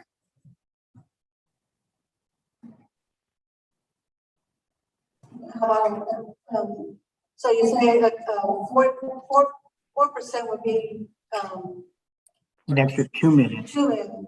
And So if you about go 4.3. Okay, so 4.3, and So you do a Give or take. Yeah. 3.5. what would a 3.5 be? I mean, just to Oh. give A 3.5. So about 3.8, give or take. So again, because right now the increase at 3% is at 3.3 million, and we do every 0.5% basically costs an extra 500,000. So you add 500,000 to that, and you're going to be at 3.8. Yes, ma'am.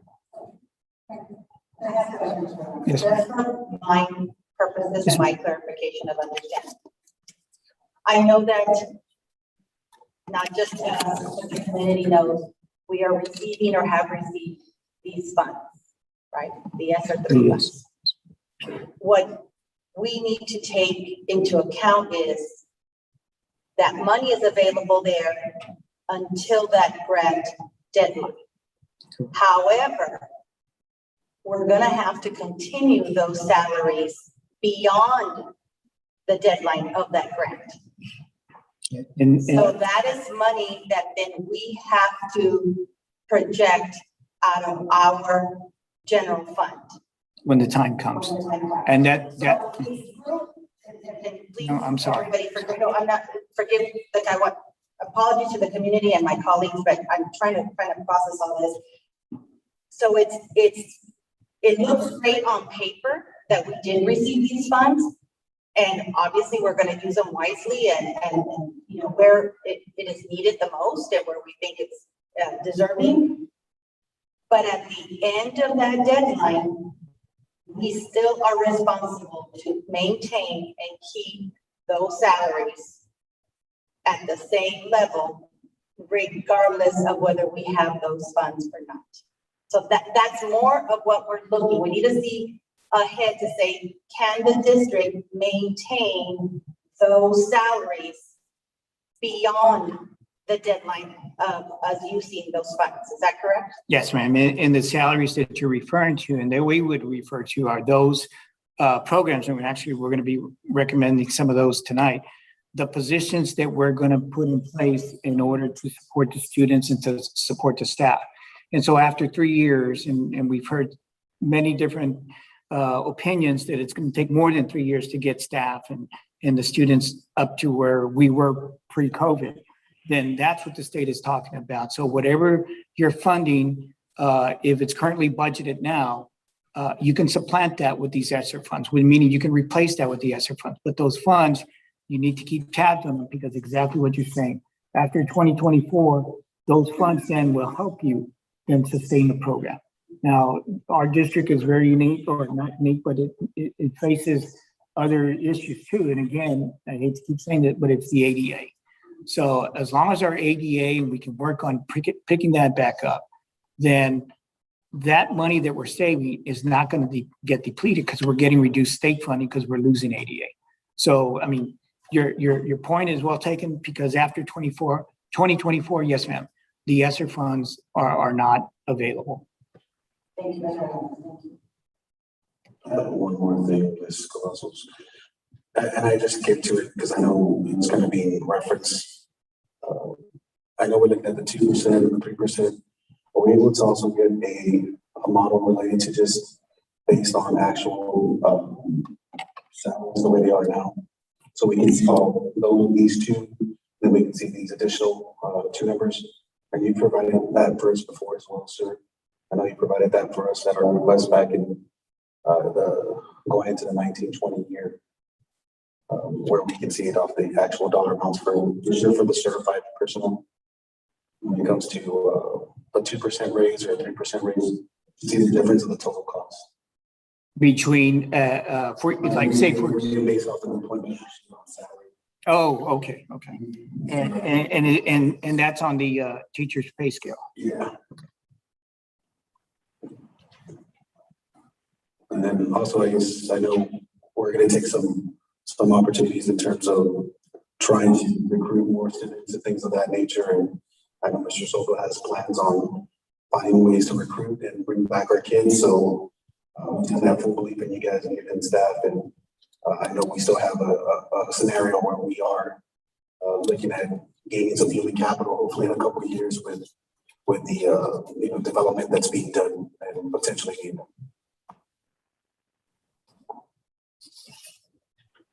Madam Chair, as mentioned, as you alluded to, the sustainability of a large raise can be impactful to our district, but with the way our ADA is projected, I'm a big proponent to retain teachers, right, and recruit teachers and keep quality teachers here in Hollandale. But we need to see what the future holds. If we had a crystal ball, that'd be great, right? But I believe in our statistics in October, we can get a good sense of what kids did come back, to see if we're back to our projected amount. And then we can always revisit to incentivize these teachers that do stay with us. So just talking to our business office, maybe we can look at more of a stipend if the numbers are positive. Thank you, Mr. Soto. Anybody else?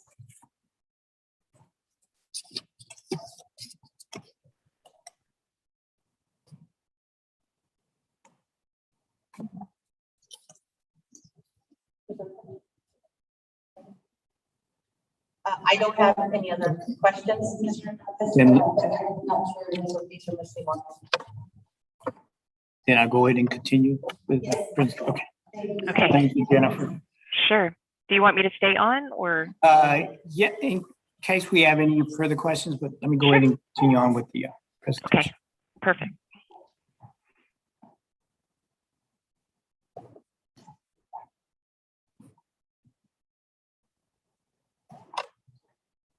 There we go. Okay.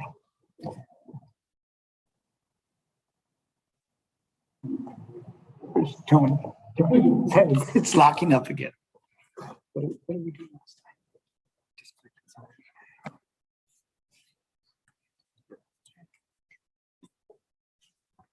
Yeah, perfect. Okay.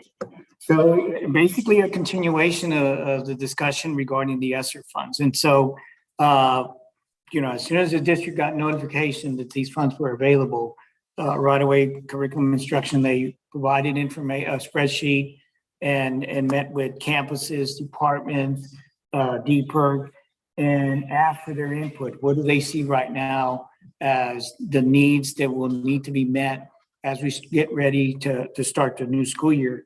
They also looked at student data in order to compare to what the suggestions or recommendations are being made.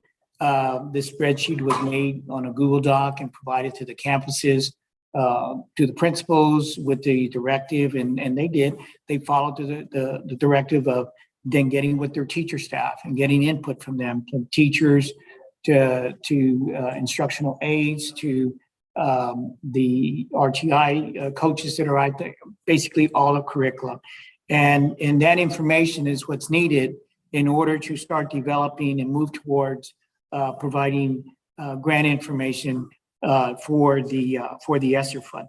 So in light of that, and based on the current student data that we see right now, we do see a significant need in student support in the math and reading. So, yes, sir. This is an important item that Absolutely. You can give the board a break. Chairman, the board of trustees. I apologize for interrupting you. No. But yes, I want to be focused when you're presenting, and I do need a little bit of a break. Absolutely, Ben. No worries. Thank you, Mr. Hunt. Yes.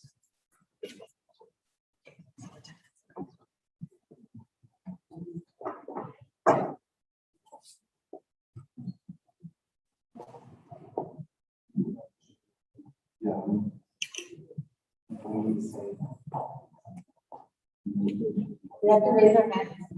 I think so. My kids used to do that. They get home and they go. All right, let's treat them well. It's like, we don't have to raise your hand. You're in the kitchen. Yes, you do.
It is 8:05 and we are back from break.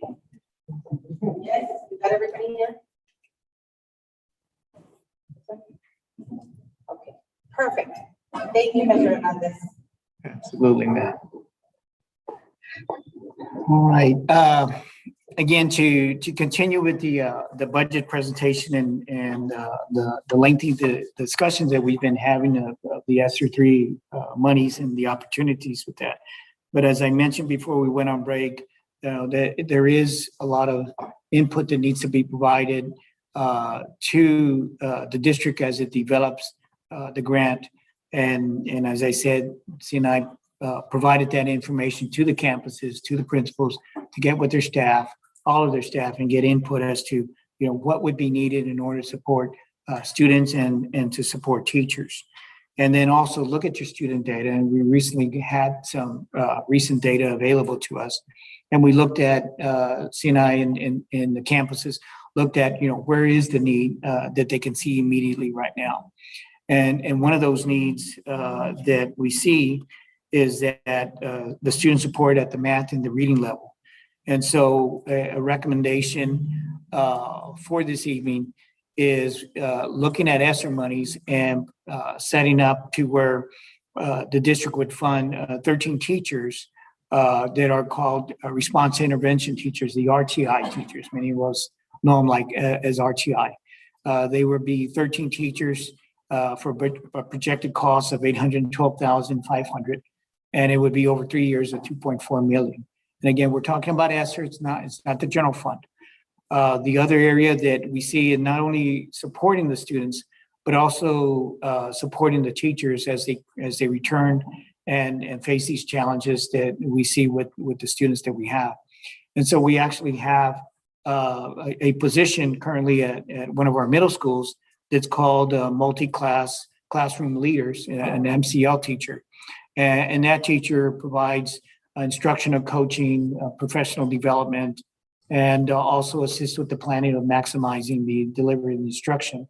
Now, the MCL teachers would be the number of teachers that we're looking at, 27, would be supporting both at the secondary and also as well as the elementary schools. So at doing that, then the projected cost for that would be annual of $2.2 million, and then over 3 years, it would be 6.7. So the total projected cost over the 3 years would be at $9,176,700. So again, what we're asking, what we're looking at here is support that we see that needs to be provided as the district sees to be provided for the 21-22 school year. Now pause there to see if you have any questions on this particular initiative. Thank you. How many RTI teachers do we have right now at the elementary campuses? Yes. We currently have one RTI teacher at campus. We do have 3 schools that have an additional unit. There are old accelerated reading or math teachers, and that is, I believe that's Adams, Belair, and Schultz. And so, but all of them have one. This would be an additional one. And schools can use it as a reading and math. They may target a K1, 2, and a 3, 4, 5. Depending on the needs of each campus. So we would not be employing the suggested number of teachers needed at every campus for math plus the RTI. It would be, we could use some for math and some for RTI. The 13 teachers are RTI. Okay. So those are small groups of students that are needed intervention. And those can be reading or math. Okay. And that, so typically they're going to be our content areas. Okay. The multi-classroom leaders are a little different. Those are actually, they're more, they're just for teachers. They actually do planning. They do planning for interventions. They also do role. They can model teach. They can also look at possibly what we have our teacher currently doing at Terra Wolves. That's where we have it. She also leads all the PLCs, and she actually teaches 1 or 2 classes as well. So that is a position that TA kind of rolled out a few years ago. They have stopped, but we have been in contact with TA, and there's an individual there that's working and trying to connect us to support to kind of build the multi-classroom leaders. So the 13 teachers at RTI, thank you for that. The 13 teachers that we're looking at RTI at every elementary school, are those 13 additional than what we have now? Yes, ma'am. Okay, thank you. Yes, ma'am. Thank you, and to provide more support. Okay, perfect. Thank you for that clarification. Yes, sir. So I guess with these, I mean, the concepts of them look really great. I know the question I had before I started analysis, Mr. Soto, our Dr. Salinas, is the allocation of teachers. Are we scaling back on certain staff and personnel, and then we're supplementing with these in place of them? Or, I mean, potentially, or ideally, we'd like to have certain staff, you know, I guess you could say apply for these positions and become these teachers. So we can offset some of the costs and be like, oh, we're not really absorbing as much. So aren't we looking at any sort of allocation? All our staff right now, are they given the same allocation as the previous year, or are they losing teachers and we're providing this additional template to potentially put them in those classroom environments? The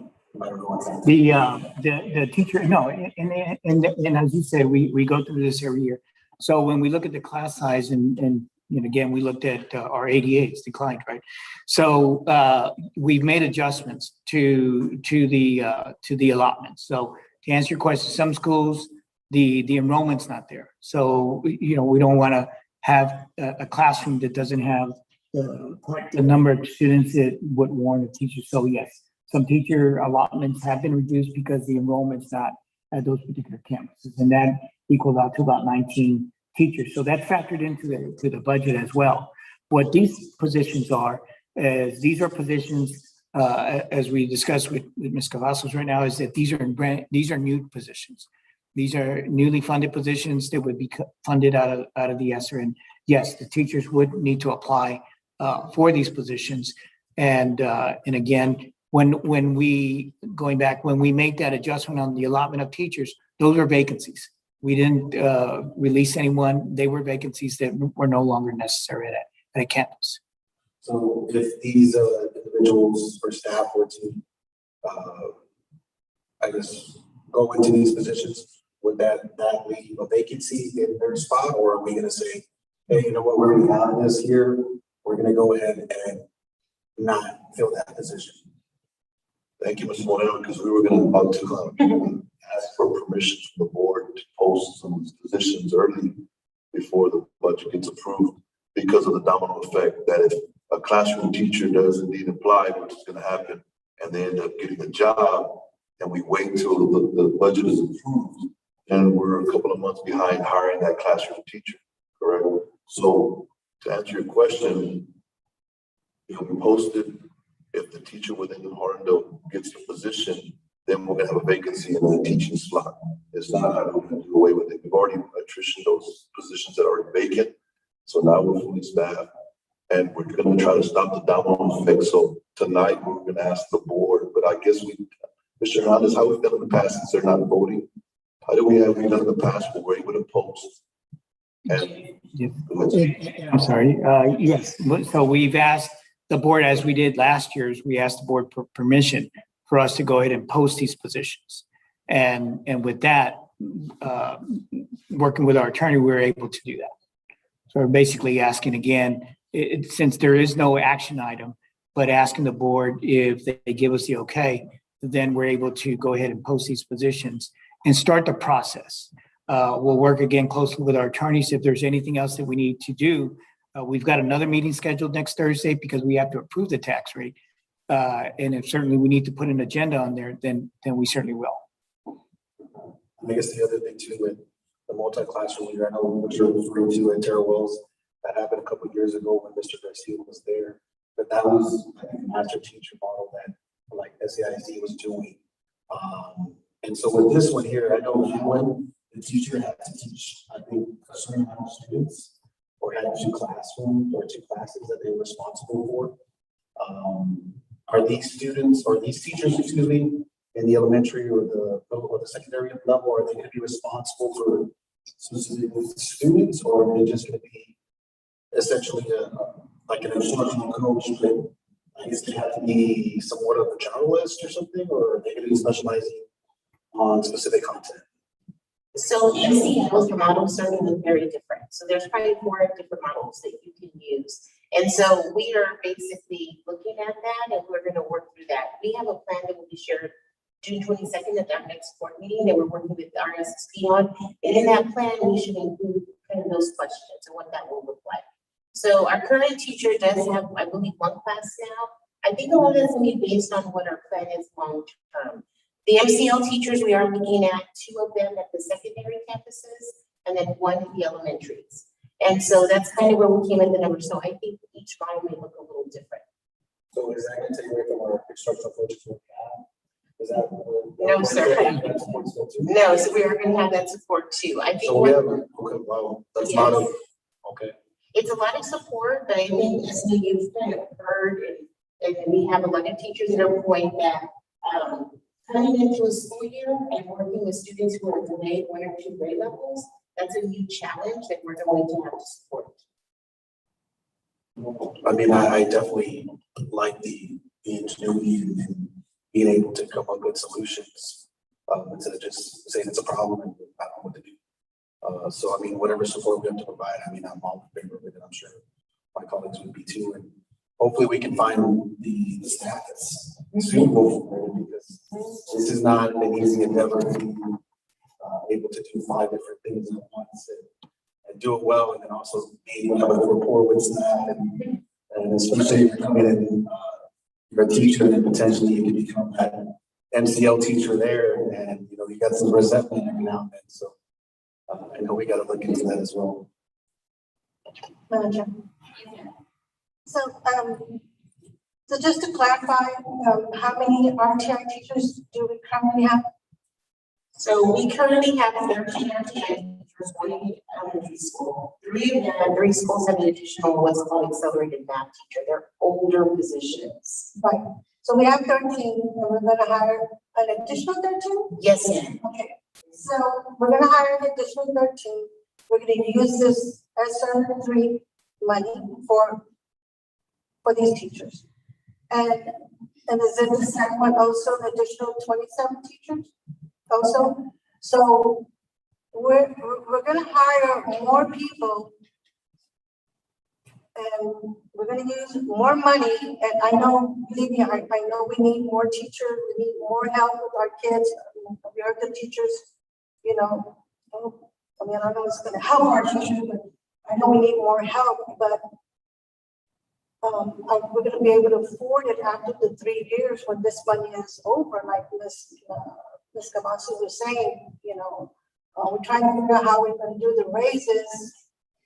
You know, and we're going to be able to have that money, you know, every year to accommodate, you know, the pay raise or whatever we approve. And now we have to figure out if we're going to have this money, which is, you know, we all need help. The district does need help, but are we going to also have money for this? So now we're asking for more teachers and more RTIs, which I know, do we have the money to do this? I mean, our ADA was very low. I mean, I know we need to have a startup, you know, just in case we do have a full load. But I'm just feeling that's a lot to take in the RTIs. I mean, I've been there and I've seen the RTIs, teachers, and I don't know, I just feel that, I mean, I see the multi-classroom leaders, I see those teachers, I mean, they have a lot. I see that those we need a lot of, because that's a load, but not a lot of RTIs. That's my opinion. Ms. Limon, great question. As you stated, you know, it was tough to give raises, right, to sustain a raise over after 3 years, right? So make a valid point. But these positions, as presented by TEA, is a certain percentage of this ESSER money needs to go to accelerated learning, and that's what these 2 positions are going to provide for our staff and our kiddos, right? Is to help those kids that are behind, and the scores are trickling in, and our elementaries, it's not, they took a hit, and they're just not here at home.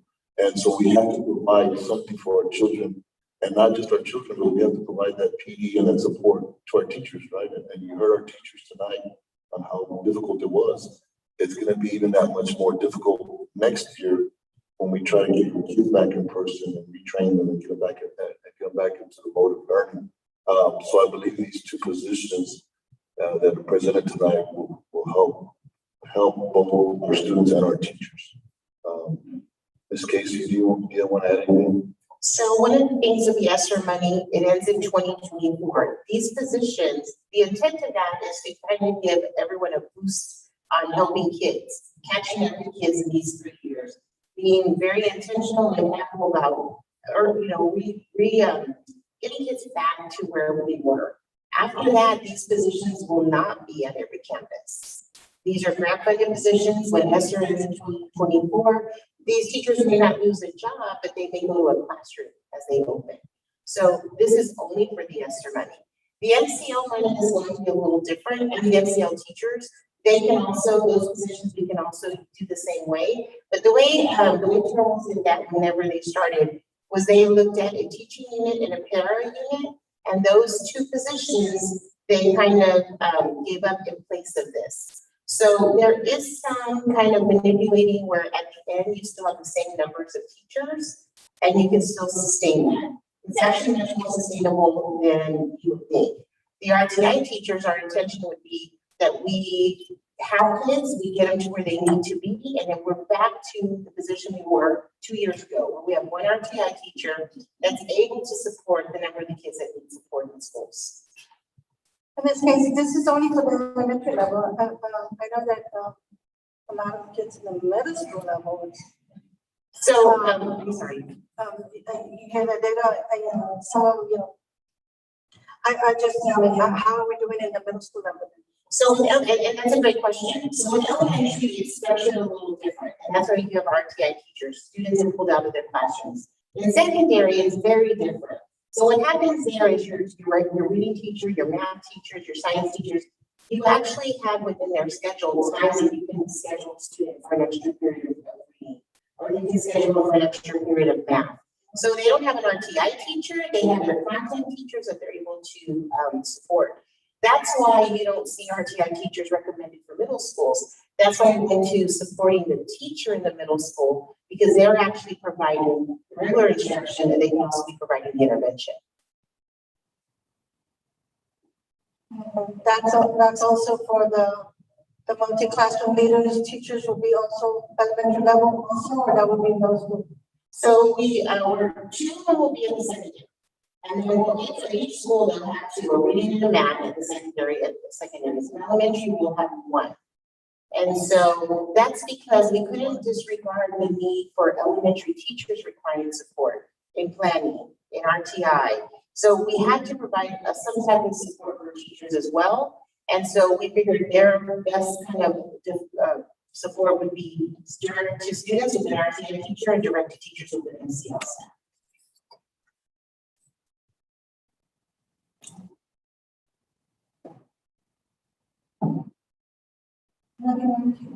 One secondary teacher for one teacher for all middle schools, or it'll be one per middle school?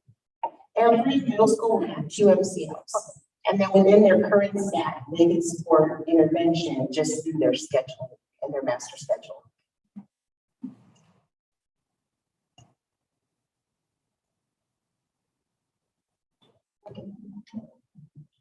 Okay. Yes, sir. Thank you. Oh, I'm sorry, Mr. Monaco. No, you're fine. I just one final question when it comes to this. So, the RTI teachers, what scale would they be on, and then MCL teachers, would they be on? They can be on different days, or they're going to be 187, or MCLs are going to be like 210. So RTI teachers are teacher days, it's 187. Our current MCL, I can't tell you off the top of my head, I believe she has about 5 extra days, and she also has a considerable stipend. I believe the stipend is about 10,000. What they're required to do for their position is very intense.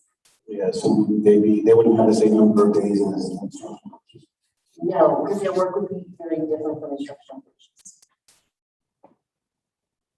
Because I think instructional coaches go to like, what, 210? Or how much? I want to say they're 197. But I'm not sure. Okay.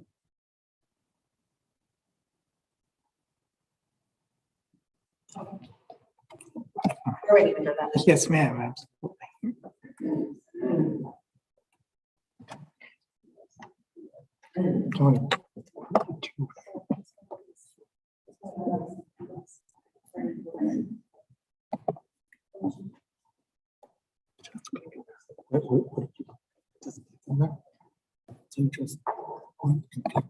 Oh, okay, gotcha. Okay. Madam Chair, before I move on, I guess, what direction will we be allowed to post these positions, or what's the desire of the board? Madam Chair, just to clarify, they wouldn't get paid by Mr. Hernandez not till August, so we're not. Correct. So you would post the positions, receive the applications, review those, interview, hire, but the start date would not be until August, next school year. That's when the clock is ticking by as far as your pay. Correct. Is that correct? Yes, and the approval, the date to submit the application is July 27th. So we're going to submit it then. Probably won't be approved. If we get it in early, you get it approved earlier. But again, if it comes after July 27th, the intent would be, and NTA would more than likely approve it in time for us, for the teachers to start that we hired now. They would be able to start at the regular time in August as the other new teachers would. Yes, ma'am. So we're looking at additional 13 teachers, we're looking at additional 27 teachers. And you gave us an amount of 2.6400 and 2.437. So what are we gonna do, give them a raise, or what if the percentage of a 2%, 3% or 4% raise, that percentage is gonna go up for these RTRs and MCF? Yes, and if it does, then that's factored into the application for the ESSER funds. Again, it won't factor into the general fund. This is an amount that's going to be paid out of the ESSER funds.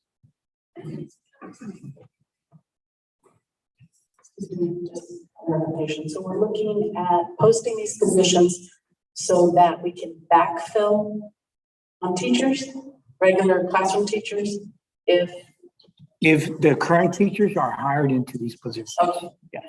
But it also gives us a jump start on getting these type of teachers as well, because they may not all be from our district. We certainly would look at that, but if there are others outside of the district, some districts have contract periods, and Dr. Salinas probably could give you more on that. But, we're trying to get ahead of the other districts that are going to be out there competing with us for the teachers that we need to hire for these positions. So we are trying to, with information, obviously, we post like tomorrow, and then we do have to post for 10 days. I will tell you that because different districts have different start dates now because of their designations. One district in particular, they have to resign by Monday. And so that they won't release, they won't release that in their contract typically after that. So that's why it's urgent if we can to post and get some good applicants, so that principals can then go through the applications that you stated to find who they want, make a recommendation. Of course, if they do an official start, there's still starts, but at least we can get those people with a letter of intent that says we're ready to hire. Do any of my colleagues object to allowing permission for them to post these positions? Are we doing that right now? Before we go to the next one, is that what we're doing? Do you want us to revisit that at the end of the meeting? Certainly up to you. Just to, Madam Chair, Yes, sir. I'm trying to think of how it was conducted before. So it's not, there's no action, right, being taken, but just the desire of the board, if that's the desire of the board to allow us to advertise and begin the process, then it's something that we can begin. And that's how we've done it in the past.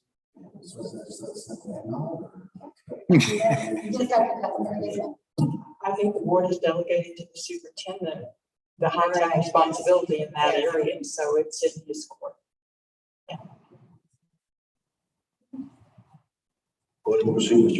Thank you, sir. Thank you.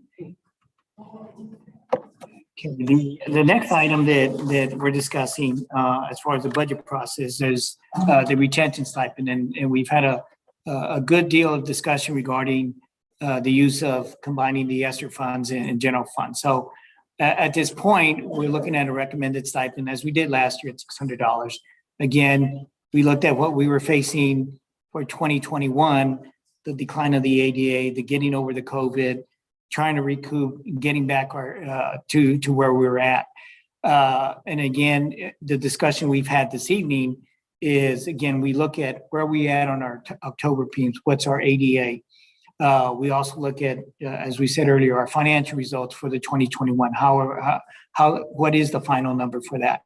And then, as we did this last year, it got revisited. We followed the attorney's guidance on how to properly do that with a public hearing, increase the stipends.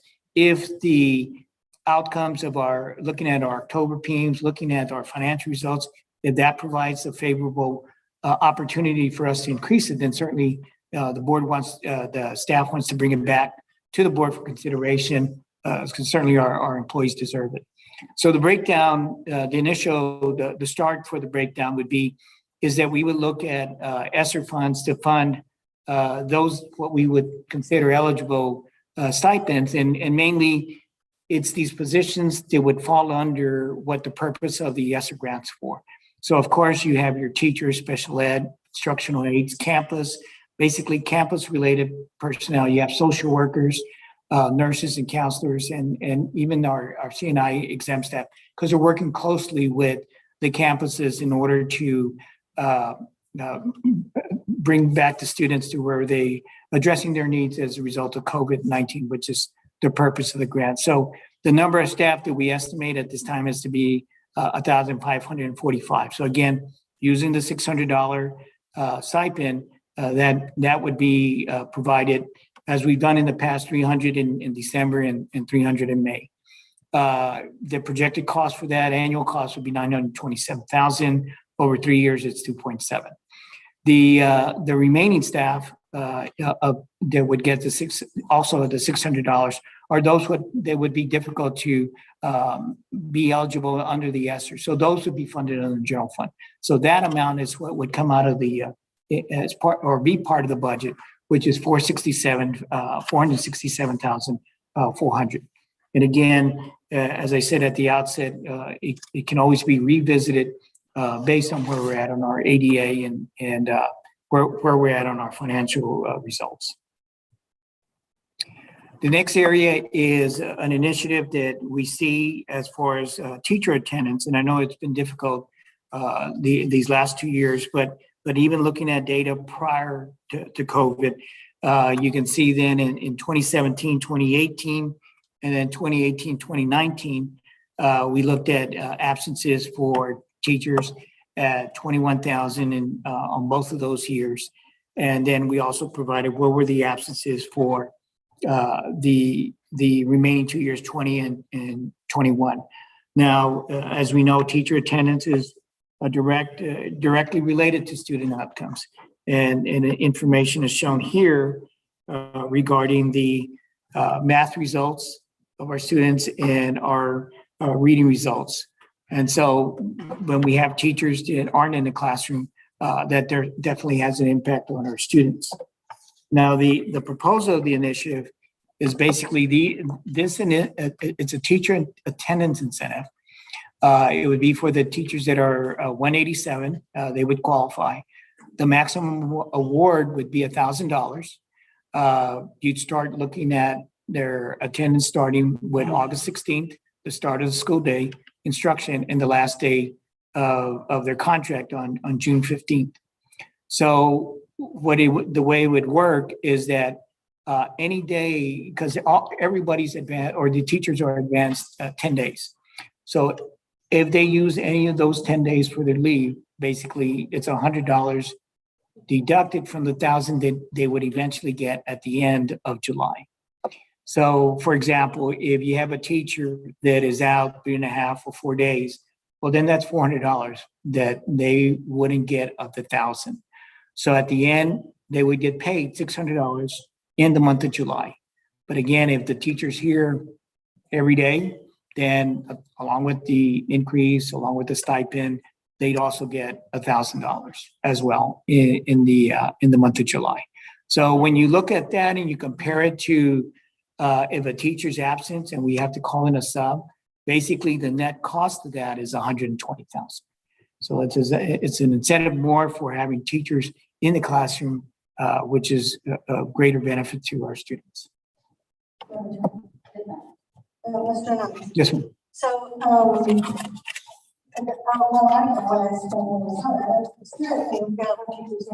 well, but of course, there's could be days when teachers have doctor's appointment. They have a doctor's. Would that be something that, would they still have that $100 deduction if they have? They would, and only because that it would be difficult for another individual who needs to be off another day. Well, is their purpose more important than the doctor's? And we can't put ourselves in that spot. It's just a straight up rule. If you're out, you use one of your leave days, it's a deduction. But a lot of thought needs to go in as to when can you schedule those doctor appointments. But no, I certainly empathize with that question. But we have to set a deadline or a rule in place that everybody can agree to. Let me just jump in. My question was going to be after President one, are there any exceptions? Or is it just? I'll ask Dr. Flynn to help me with this. Board policies that would exempt any religious days. Those are exempt. But PD days also, we're not going to exempt anything from the staff members of professional development. So it's strictly because you're out and you're using the sun as long as it's not one of your religious days. Okay. Thank you so much. Mr. Moreno, yes, sir. Sure. And that brings up one thing. Now, is that where you're voluntold? I don't know, or is it where you choose? Oh, I'm going to do this and Texas activity, or how is that going to work? Is it still where it's the PD that you guys are requesting, requiring, or is it that they decided to venture out and choose PD for themselves and utilize that? If I can, yes. Oh, are you sure? Okay. So, and correct me if I'm wrong, but no, if it's something that's not directed by the district for the teacher to attend, and they choose voluntarily to go to that, what would be considered by PD by others, but he wants to go to that, or she wants to go to that, then yeah, they're using a leave day, because I would assume that they're doing that for their benefit that stays with them, because they're getting that particular PD. Yeah, that's just a little caveat, because I know there's some times where they go on not district directed staff development, but they go on, something that's related to their content and they prefer it. So I was just curious about that, because I know that if we don't put that in place, then people are going to think, hey, I took this PD day. Right. The other thing is it all, because I know we have their state and local days, what if they have rollovers from last year and years before, they're just like, oh, I'm just using my state days, I'm using my local, so technically we use 5. It's 10 days, whether you've used last year's or what you're getting this year. Absolutely, yeah. Because I know sometimes that's that's something that needs to be. That's a good point. To be clear on what the expectation is, but I'm really, I think this would be great knowing, the things that we had to deal with, and when you noted it in the parentheses or the was that just the numbers for if you go back one, Mr. Hernandez? So the 2021, that was just from August to September. That was the number of absences in that month. We're just letting you know. Okay. We still had absences even when they worked from home. No, but did we count the COVID or no? Yes, we counted the entire year. Any absence that was put into ASAP that required a sub, which was what was. But I'm just like, I was like, man, I'm kind of floored at 17, 18, you have more absences than during COVID. Correct. That's We insane. were surprised by the death as well. Like that's, I'm just like, does that mean just that 1 month we had that many absences? Like, no way. No. Okay, because I was just, I couldn't think, in my mind, I just didn't process that we had more absences 3 years ago than we did during an actual pandemic, so. Yeah, I guess so. But yeah, I think that's great. I do like the idea, like I'll share Mr. Soto. I mean, this is something that impacts me every day when I have to just figure out who needs coverage, who doesn't need coverage, especially you know, we had situations when people just had to be home and it was COVID related and 10, 12, 15 people out and trying to figure out what I do with these kids. I want to send them to the gym. You know, so I think this would be great. I know this would definitely encourage our staff to I guess, not necessarily prioritize their own health or anything like that, but just notice like, oh, you know what, I can make it through it. We can get there. And ultimately, I think Mr. Soto, I don't really want to stand on it. But that is, we're pretty much paying us some $90 a day, or maybe more, depending on if they're certified or not certified. $90 a day and roughly, you know, Mr. Hernandez put it roughly like 120, Mr. Moreno stated. And it incentivizes, it rewards also the teachers that are always here, right? Also those teachers are always here and then they retire and they have 100 days in their bank and district policy allows you to get paid so much and then the rest of those days they only get $20. So it rewards them annually for them to be here at work, and we want our teachers with our children. And I like the approach too, where we went kind of that end of mind thinking, where the 1,000 is up front, versus I know I've been at a district where they paid us for the time that we had, but we didn't find out until the end. Like, and it was usually about half of what it cost to get a sub. So if you knew going in like, hey, I got $1,000 in the bank, as long as I miss something, I mean, I know things come up. You know, it's still something that in their mind, it's kind of telling that it's not that, oh, I'm going to make sure to work around it. Or I know as a teacher, the one thing I would never, you know, it was something a lot of us do, and it's always hard. Spring break to, you know, Christmas vacation is the hardest time, so you definitely have to book your appointments early, because if not, you don't get seen until the end of the summer or something like that. So I know those dentists and those doctors are calling me, asking me like, it's been 3 months since you last came, so all those things. But I know, you know, if they see this, I think our teachers will work around and find a way to be in the classroom as they always are.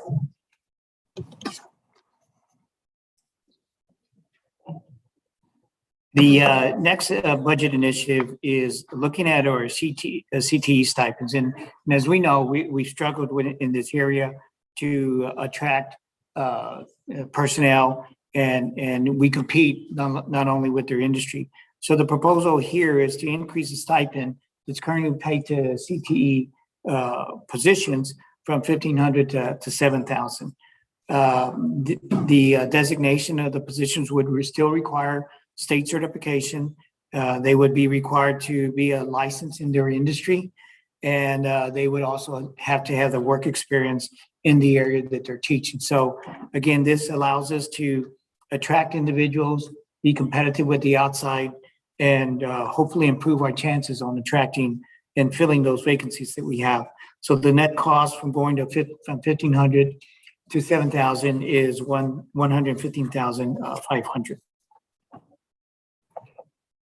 The next budget initiative is creating a softball and baseball program in our middle schools. Currently, we have football, baseball, and soccer. And so when we looked at this area and looked at the benefit that it would provide for our students, we probably would be one of the rare school districts pioneering into this program. Skill sets would be taught. Of course, we track it just like all the other sports and check their grades. 7th and 8th graders would be combined into an athletic period. We currently have the staffing for it. We just have to make some changes. But in order to implement the program, we do need startup equipment. And so that would be the cost for implementing this program is $48,000.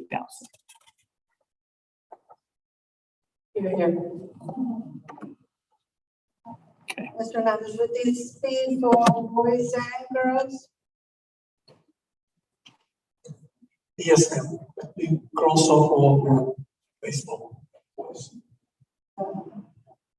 Difference, I just want. Yes, ma'am. Boys and girls, okay. I'm ready for the questions if we need to. Okay, so, are we ready to go or yeah? Okay, so, I mean, I do love the word of pioneers. Maybe we can, definitely like that. But when I'm looking at it, I love baseball and I love softball. And I asked Mr. Hernandez who we play, and it's like we're going to play each other. And to me, it's like that's cool. I mean, maybe this could be an intramural setup. But to me, what I'm looking at is it's really, really difficult to get our kids to play football. And I don't know, it's really hard actually. Pretty much we have to like sometimes not even just encourage them, we have to actually give the kids something to play. Like even our really good football players and our really good basketball players. And this is kind of tough to do because the staff member is going to be housed at the campus, or are we going to be moving them from the high school to come down here and go forward with this? That's one question. The other question is, have we looked into other school districts? Are they planning to do the same? Or, I mean, because I know baseball is pretty expensive to produce. And I mean, like I said, I do love baseball, but I don't know how it's going to relate if we're not, if other school districts aren't following suit.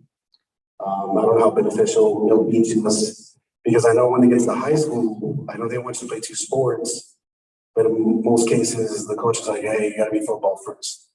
And, that's kind of it. I mean, that's what it was when I was in school, and that's what the coaches told us. So, I mean, it's kind of tough for me to do that, and it's going to take away too from the other leagues that they're a part of as well. A lot of our kids, like in basketball, they choose not to play basketball because they're in the AAU. So, football is a lot different because we are in Texas and there's not as many leagues. But in baseball, there's a lot of leagues. In basketball, there's a lot of leagues. How's it going to work during soccer? We playing at the same time as the summer season. I'm sure you can answer all these questions because I'll probably have some more too. Yes, sir. Okay, so we are going to be using the staff that's already there on the campus, and we will be adding a $2,000 stipend, which is what we pay for all the other sports. And so that's incurred in some of the costs that are there. The cost for the equipment for a softball team is about $3,800, and for a boys baseball team at the middle school level is right at about $5,400, and that includes everything from top to bottom or bottom to top, however you want, and including whatever that they need, gloves, balls, bats, all the equipment that the athlete will need for that. What was another question that you had? I mean, we had the, I'm thinking about the coaches that obviously not experts in position or in the actual area. So that's another thing I'm wondering about too. How's it going to impact the other sports? Because it is more like a sport. How's it going to impact that? The stipend, that's fine. Sometimes we even have trouble finding people that are willing to coach. Okay, so I can tell you that, I'm sorry to interrupt. I can tell you that when I presented this to the middle school and high school coaches, everyone was extremely ecstatic. Like the coaches were really, really happy. And how's it going to impact the other sports? So right now we're just introducing it. So what we're going to do is we're only going to be teaching the skill set for baseball and softball during the athletic periods. So if they play football, they're still going to get to practice football after school. Yeah, and I get the coaches are excited. I mean, I talk to kids all the time. Talk to one kid today, trying to get them to get his motivation back for football. It's really good because I don't like sports. I don't want to play. I don't want to do that. So I mean, I like to hear what the kids are saying. It's one thing for coaches to say I'm excited about it. I mean, they might be excited for that additional $2,000 stipend, You know, I mean, to me, I really want to know how it's going to benefit our kids in the long term, because it's going to take away from, I mean, is it going to be played at the same time as another sport? It's going to be played at the same time, but not at the same, on the same day. And so we're not going to start playing. I mean, they're going to have to pick and choose, right? No. So, like I said, they're going to be practicing during the athletic period, right? Baseball and softball, the kids that want to do baseball and softball. And if they don't want to do baseball and softball and they play football, for example, then they'll be with that coach. So we have a luxury right now that we have 2 male and 2 female coaches, you know, at each of our middle schools. And so if there's a kid that only wants to play football and doesn't want to do baseball, or volleyball and doesn't want to do softball, then those kids can go with the coach, you know, of the spring season. So they'll be playing in the fall so that it doesn't interfere with the spring seasons of the high school teams. And they're going to play on a day that they don't play their middle school games on. So for example, next year, the middle school football games are going to be played on Wednesdays. And so they'll play on a game. Because of mini press or? Yes, and we just had the athletic directors meeting today, and that was the exact reason. We used to play on Thursdays, but we're moving Harlandale ISD games to Wednesdays.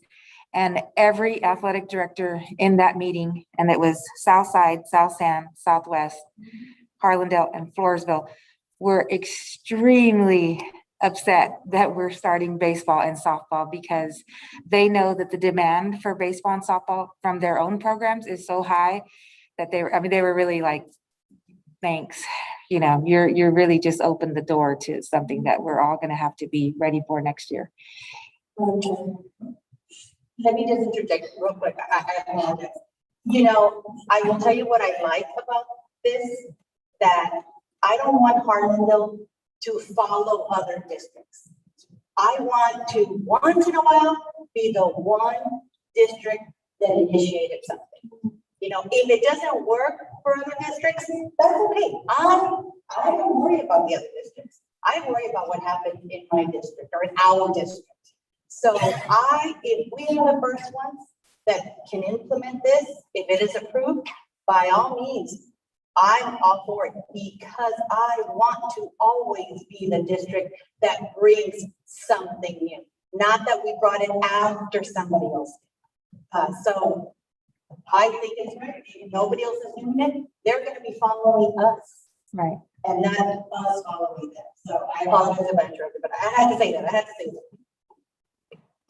The only thing that I was going to say, I wanted to applaud you, because we would be the first school district in Bear County that would do this.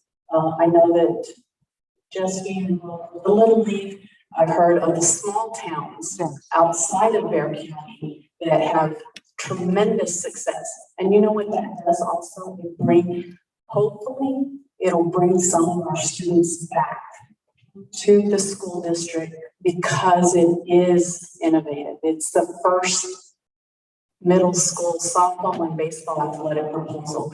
And again, this is only my experience, but kids at the Little League are asking, how come you don't have baseball? How come you don't have softball at the middle school level?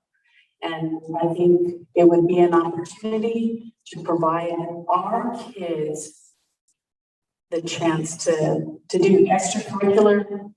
And of course, they have to maintain their grades to do the extracurricular.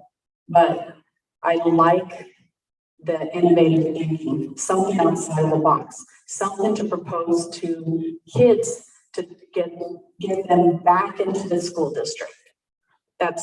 I like the idea of giving them the choice and bringing them back into the school district. And what you said right now, that the other athletic directors were jealous that we were even putting this proposal, tells me that we're doing something right.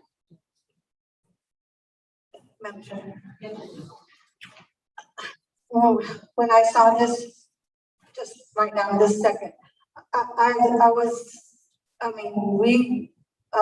in my days, we never had anything like this. But yeah, that was a long time ago. But I had a lot of athletic kids around me that always love to do whatever they can do for their school, to represent their school.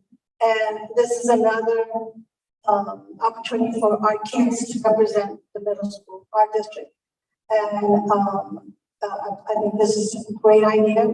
And another thing, you know, this is something they would love to do. And of course, the plus will be that they have to make, the grades have to be, you know, at a level that they could play softball, you know, and baseball. So that's a plus for our kids, that they have to stay at, you know, B or A to stay in this, you know, softball or baseball team. So kudos to you, Coach. Love it, and I can't wait.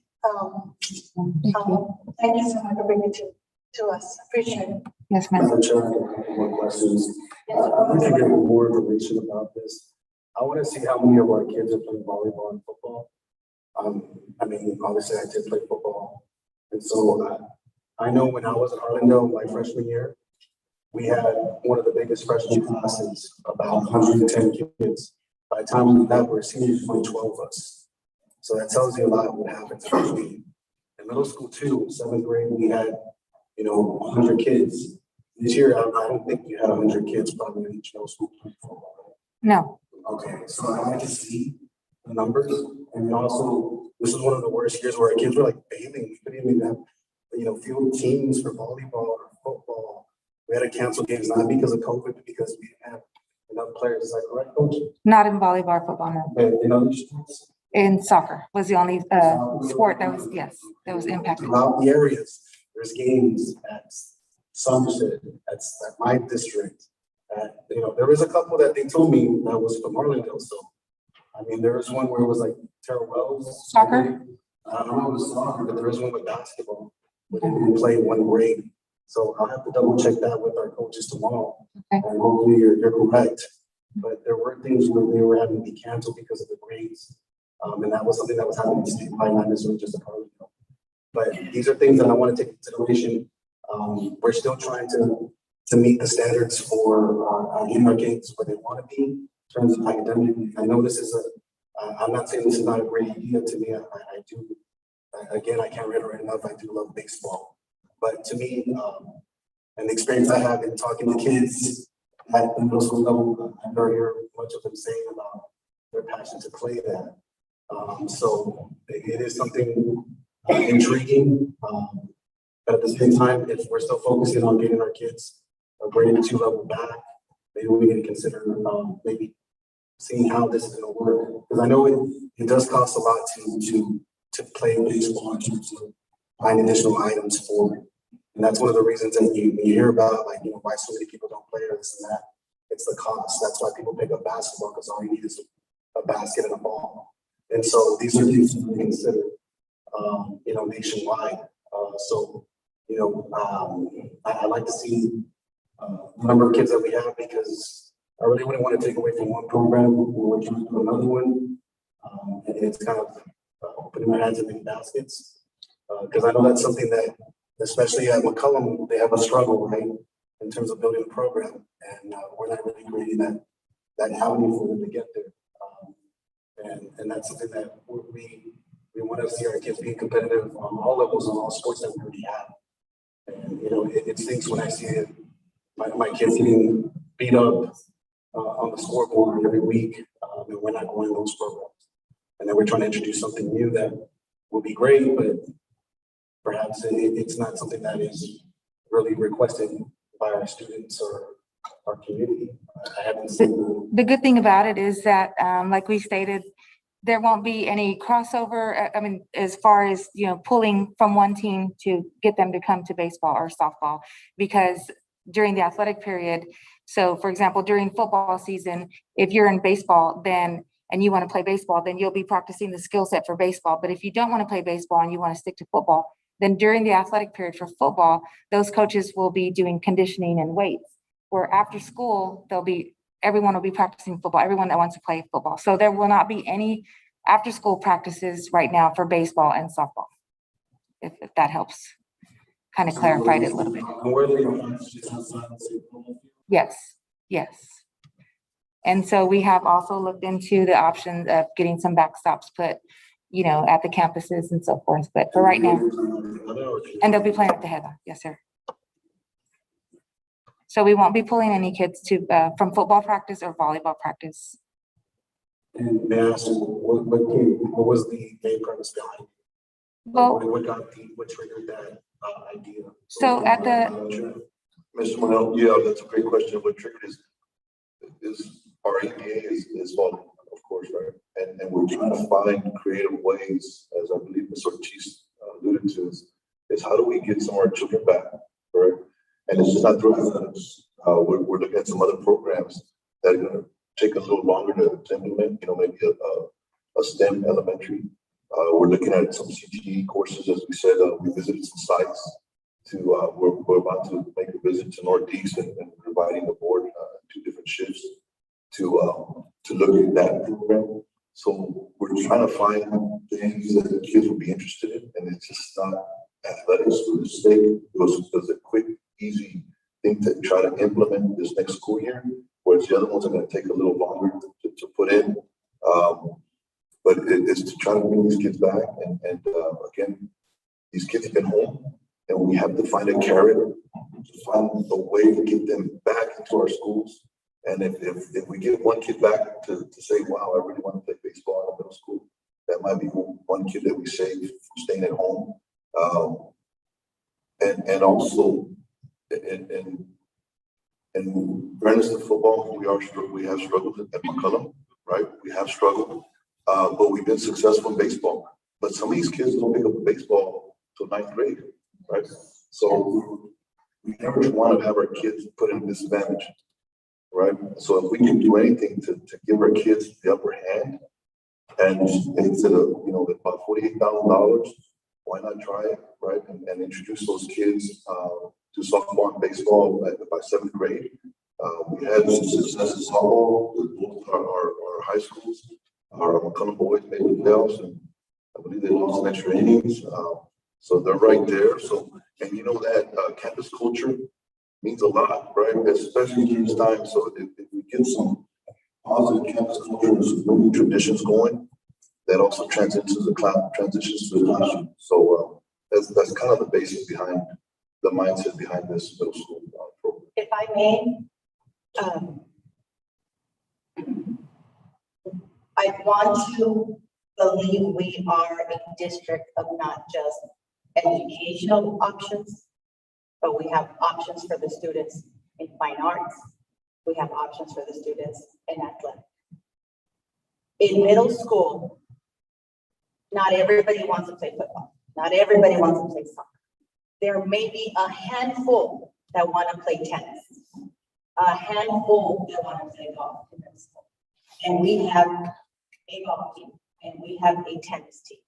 And I'm going to get a little personal here, but it was the middle school where my son was not a good basketball player, was not football material, was not soccer material. But he picked up a tennis racket in middle school and he took off. McCollum's tennis team is bigger right now than it was when my son was a freshman.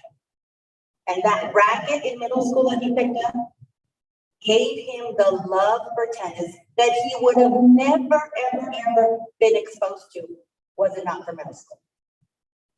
And he did so well that the McCollum tennis team was at the highest last year, at the highest, being Bernie champion, beating Kerrville. I mean, they were at the top of their game. And there were maybe at that time, maybe 10 kids playing tennis, but really isn't that many, and they did it. And they did it because somebody in the middle school taught them that game. So I want to be a district of options. I want to be a district of kids wanting to come to us because we're offering not just options in education, not just options in fine arts. I want to have options in every level of our district as much as we can, as possibly we can offer. Because I want to attract people. I want to attract parents. I want to attract kids. I want to be the district that handed one type of equipment to that child. And if it wasn't for us doing that, we would have never realized that that one child was gonna be good at that sport. So those are my 2 cents worth. I say the more options, the better. It is for student outcome. It is to engage families to come back to our district or to just come for the first time to our district. I want to give something, I want to offer something.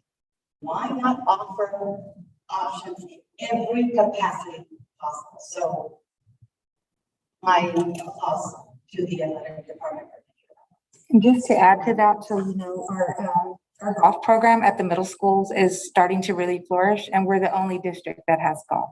Yes. And so we are only playing each other right now. We have our end of season tournament on June 1st and 2nd for golf. And so it's, the cost is less. It's a little bit less. Yes.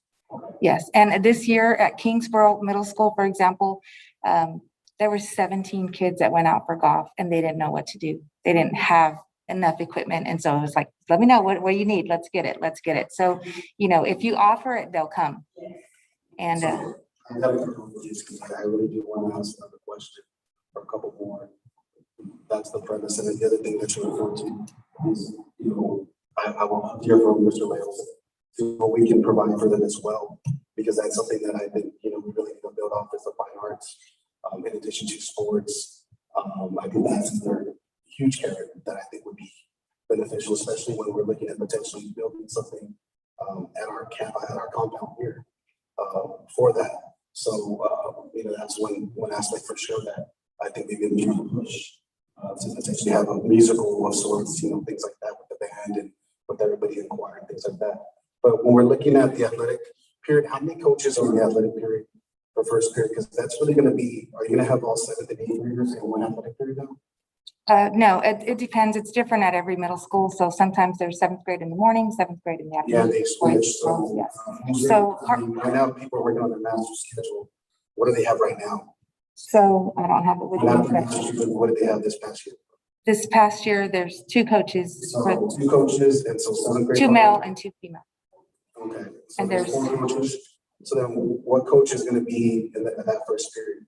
So we haven't decided which coach it's actually going to be, but today they sent me their coaching list. So we do have, the coach that coaches baseball or softball also coaches football or volleyball. Yeah. So when and they're only going to be coached during the athletic period. During the athletic period, yes. So it's not going to take away from them being able to coach after school. No, sir. What about, so the football is not going to practice during the athletic period? Football's going to either do weights or conditioning or agilities during the athletic period, so not to interfere with the baseball kids. If I may, I'd like to get back to our budget work session, but if any of my colleagues have any questions about this that they didn't have a chance to ask or anything else, I would encourage to email Mr. Soto with your questions. That way we can all get those answers. So at any point in our work session, if you didn't quite get your point across or your comment or your question, please email Mr. Soto so he can provide all of us with those answers. But that way we can get back on track. Thank you. Thank you. Thank you so much. I'm sorry, Mr. Hernandez. Oh, no, it's going all right.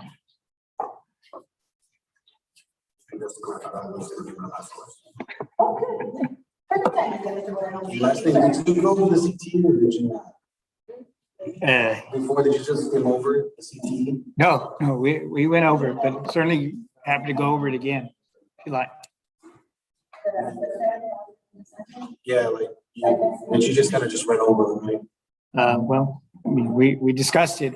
Certainly be happy to answer any questions or give you more information on it. But the main point is, and we've gone through the year where it's been difficult to attract teachers in the CTE areas. Some positions have been vacant pretty much throughout the year. And what we're finding out, it's not competitive from what they can get on the outside. So right now the stipends at $1,500 will be increased to $7,000. And this is what we're looking at to try to be competitive. The positions that are licensed, they require state certification and they're licensed in their industry. Yes, sir. Sure. Okay, let's All right, yes, ma'am. Yeah, I'll do my best.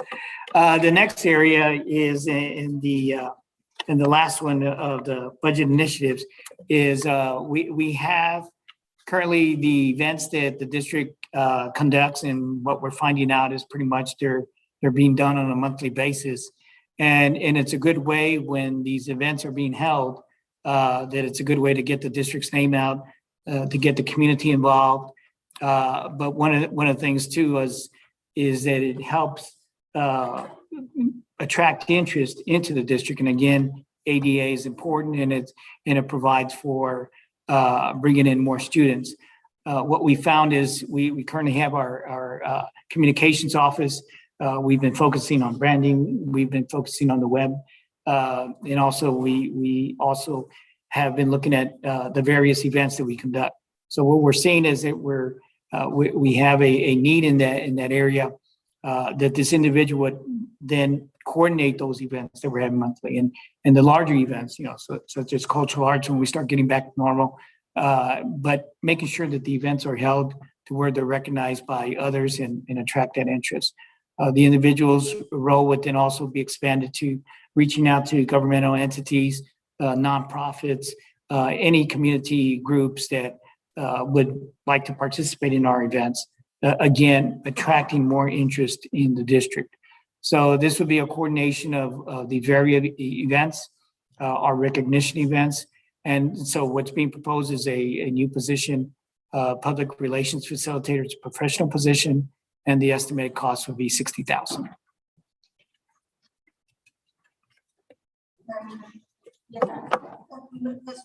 This is for one person? Yes, ma'am. One professional person.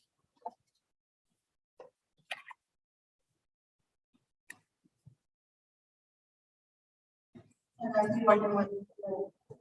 Yes, ma'am.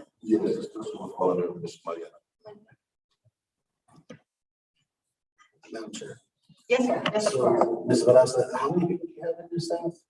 I have 3 people and myself. Okay, and that's been what we've had, right? We've had 4 people. That's been our full staff.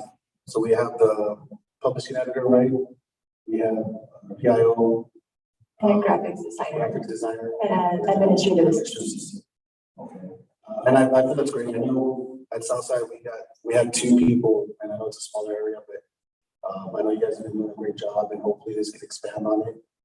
I know one thing I've noticed too, sir, and it's not to say additional to us, but I have seen a lot of stories about Southside as of late in terms of the news cycle, especially with the news. Today we actually had a reporter on our campus to see, the things that are happening. Whether that was a request by Mr. Escamilla or by our superintendent. So I do want to see that increase and improved. But I mean, they're working with 2 people. I'm saying we're still moving forward, but if this is something that we can do, I definitely encourage it. Is that something that we can definitely utilize in terms of that? Is it going to be something that obviously needs a PR background, right? It would have to have a PR degree. Correct. They would have to have event coordination experience and communication experience. The only thing I worry about is that this would be kind of like an entry level. So a lot of times they'll leave after a year or 2. That's the only thing I worry about is not having that consistency. Because this is, as they grow into the field, they want to get to your position if they're going to follow suit. And so I know a lot of them are young and hungry, and this is something where potentially we could have. So not necessarily inconsistencies there. But I do like the fact that this person could potentially be actively looking to grow those partnerships and, bring these people in to see all the great things that are happening. And if that's something that you guys need, I support that for sure. And hopefully when it comes to it too, we get to see the product that's much more enhanced and much more refined as well. Because now it's like there's 5 of y'all, so you guys should be able to make note of every little event that our staffs our communities and their staffs are participating in. Because I know they've been able to do it in smaller numbers before too. So I know you guys can do it. So hopefully with this will make it so much easier for you guys to facilitate that.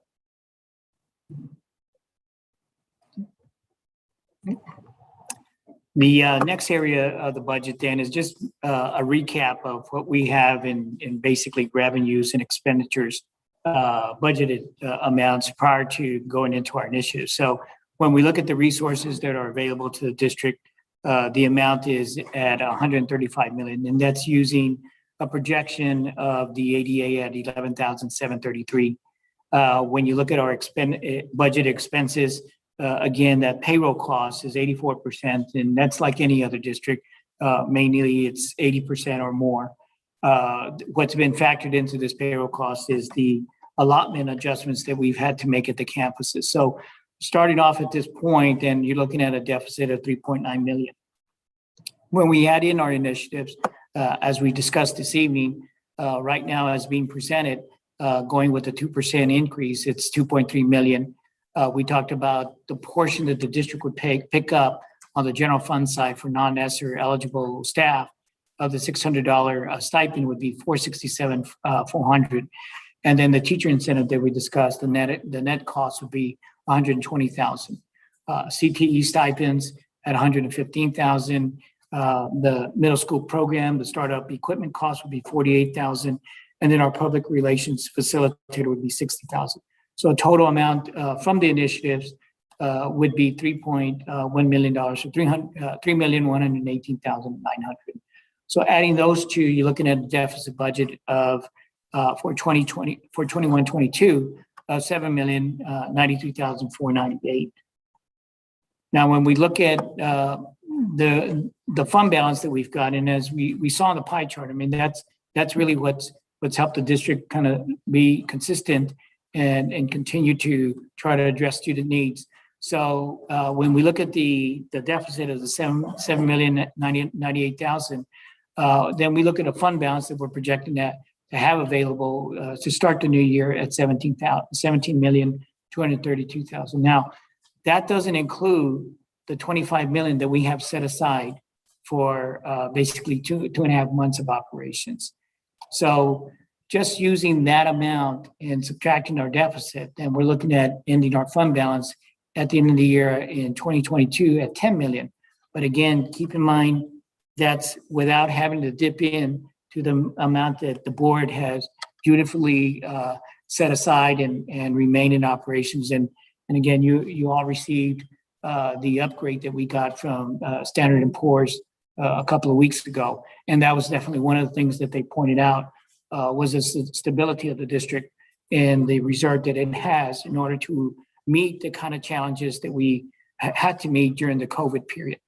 We still have the set aside that we're going to be using for our facility improvements of 3.2 million. And as we said, our fund balance has gone down on child nutrition, but I think when what we see when kids start returning and we're able to start feeding them again, full meals or more meals, then we believe that's going to pick up.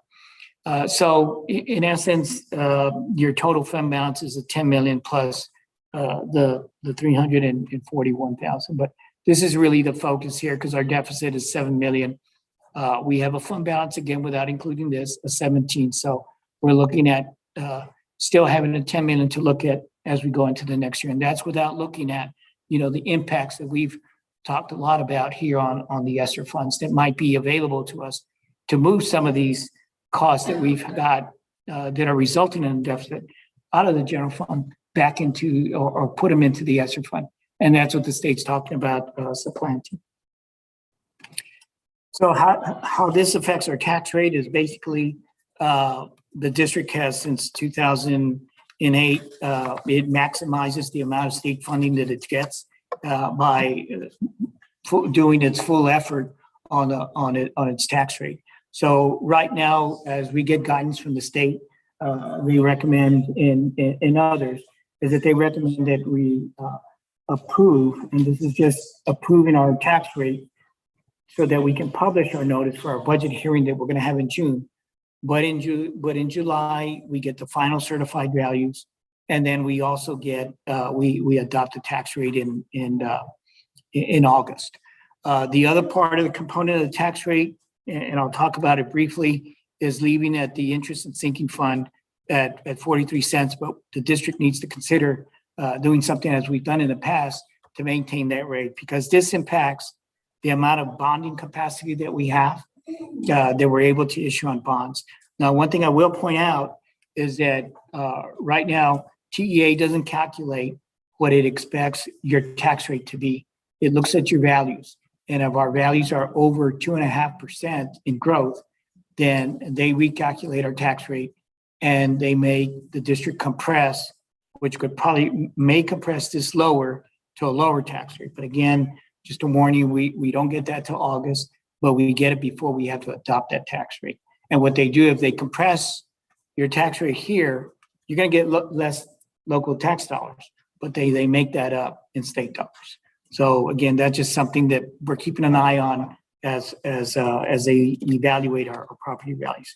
But if I can bring to the board's attention on the next slide, this is where we're talking about on maintaining our INS tax rate in our bonding effort, is that we're looking at bringing next Thursday an agenda item to approve the board for us to leave our tax rate at where it's at the 0.43 tax rate.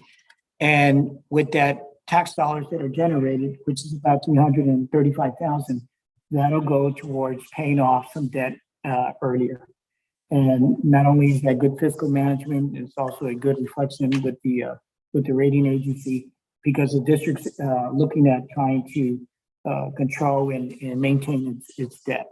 So again, this is briefly the steps that we go through and the benefits that we get. So again, we'll be bringing that to the board for approval next Thursday. So after that, this is a timeline of what our next steps are going to be. As I said, we have a special call board meeting next Thursday. At that time, what we do is we bring the approved tax rate that we just discussed for approval, and we need that approved in order to publish our notice. Last year, we brought an agenda item regarding the retention stipend, and then also brought in the recommendations on the salaries that are being salary and wage increases that are being recommended. But at that same time, after those agenda items are addressed, then we break out into another work session to get back to the board on the information and the items and the questions that are being asked this evening to give you more information regarding the budget. So after that meeting, then we schedule a budget hearing on June 22nd at the regular board meeting. And so at that time, we will have our budget meeting, propose our budget, and that's where the budget is adopted. And as I said, we get our certified rolls in July, and then we have the official adoption of the tax rate. So Madam Chair and members of the board, be happy to answer any questions, but that concludes the presentation. I actually have one question. Because I'm over in town. So if you go back one slide, Mr. Hernandez, where one more, that one. So our proposed tax rate could either increase or decrease?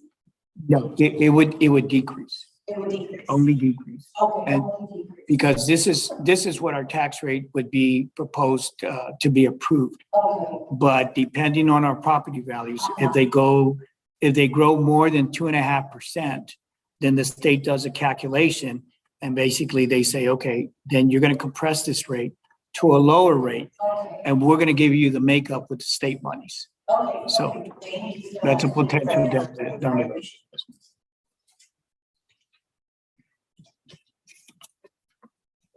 I don't have any. And that's the end.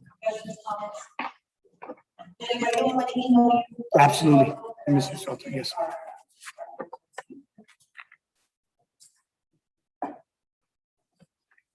Before we adjourn, I know everybody wants to go home, but if you all would, just entertain me for just a minute or two.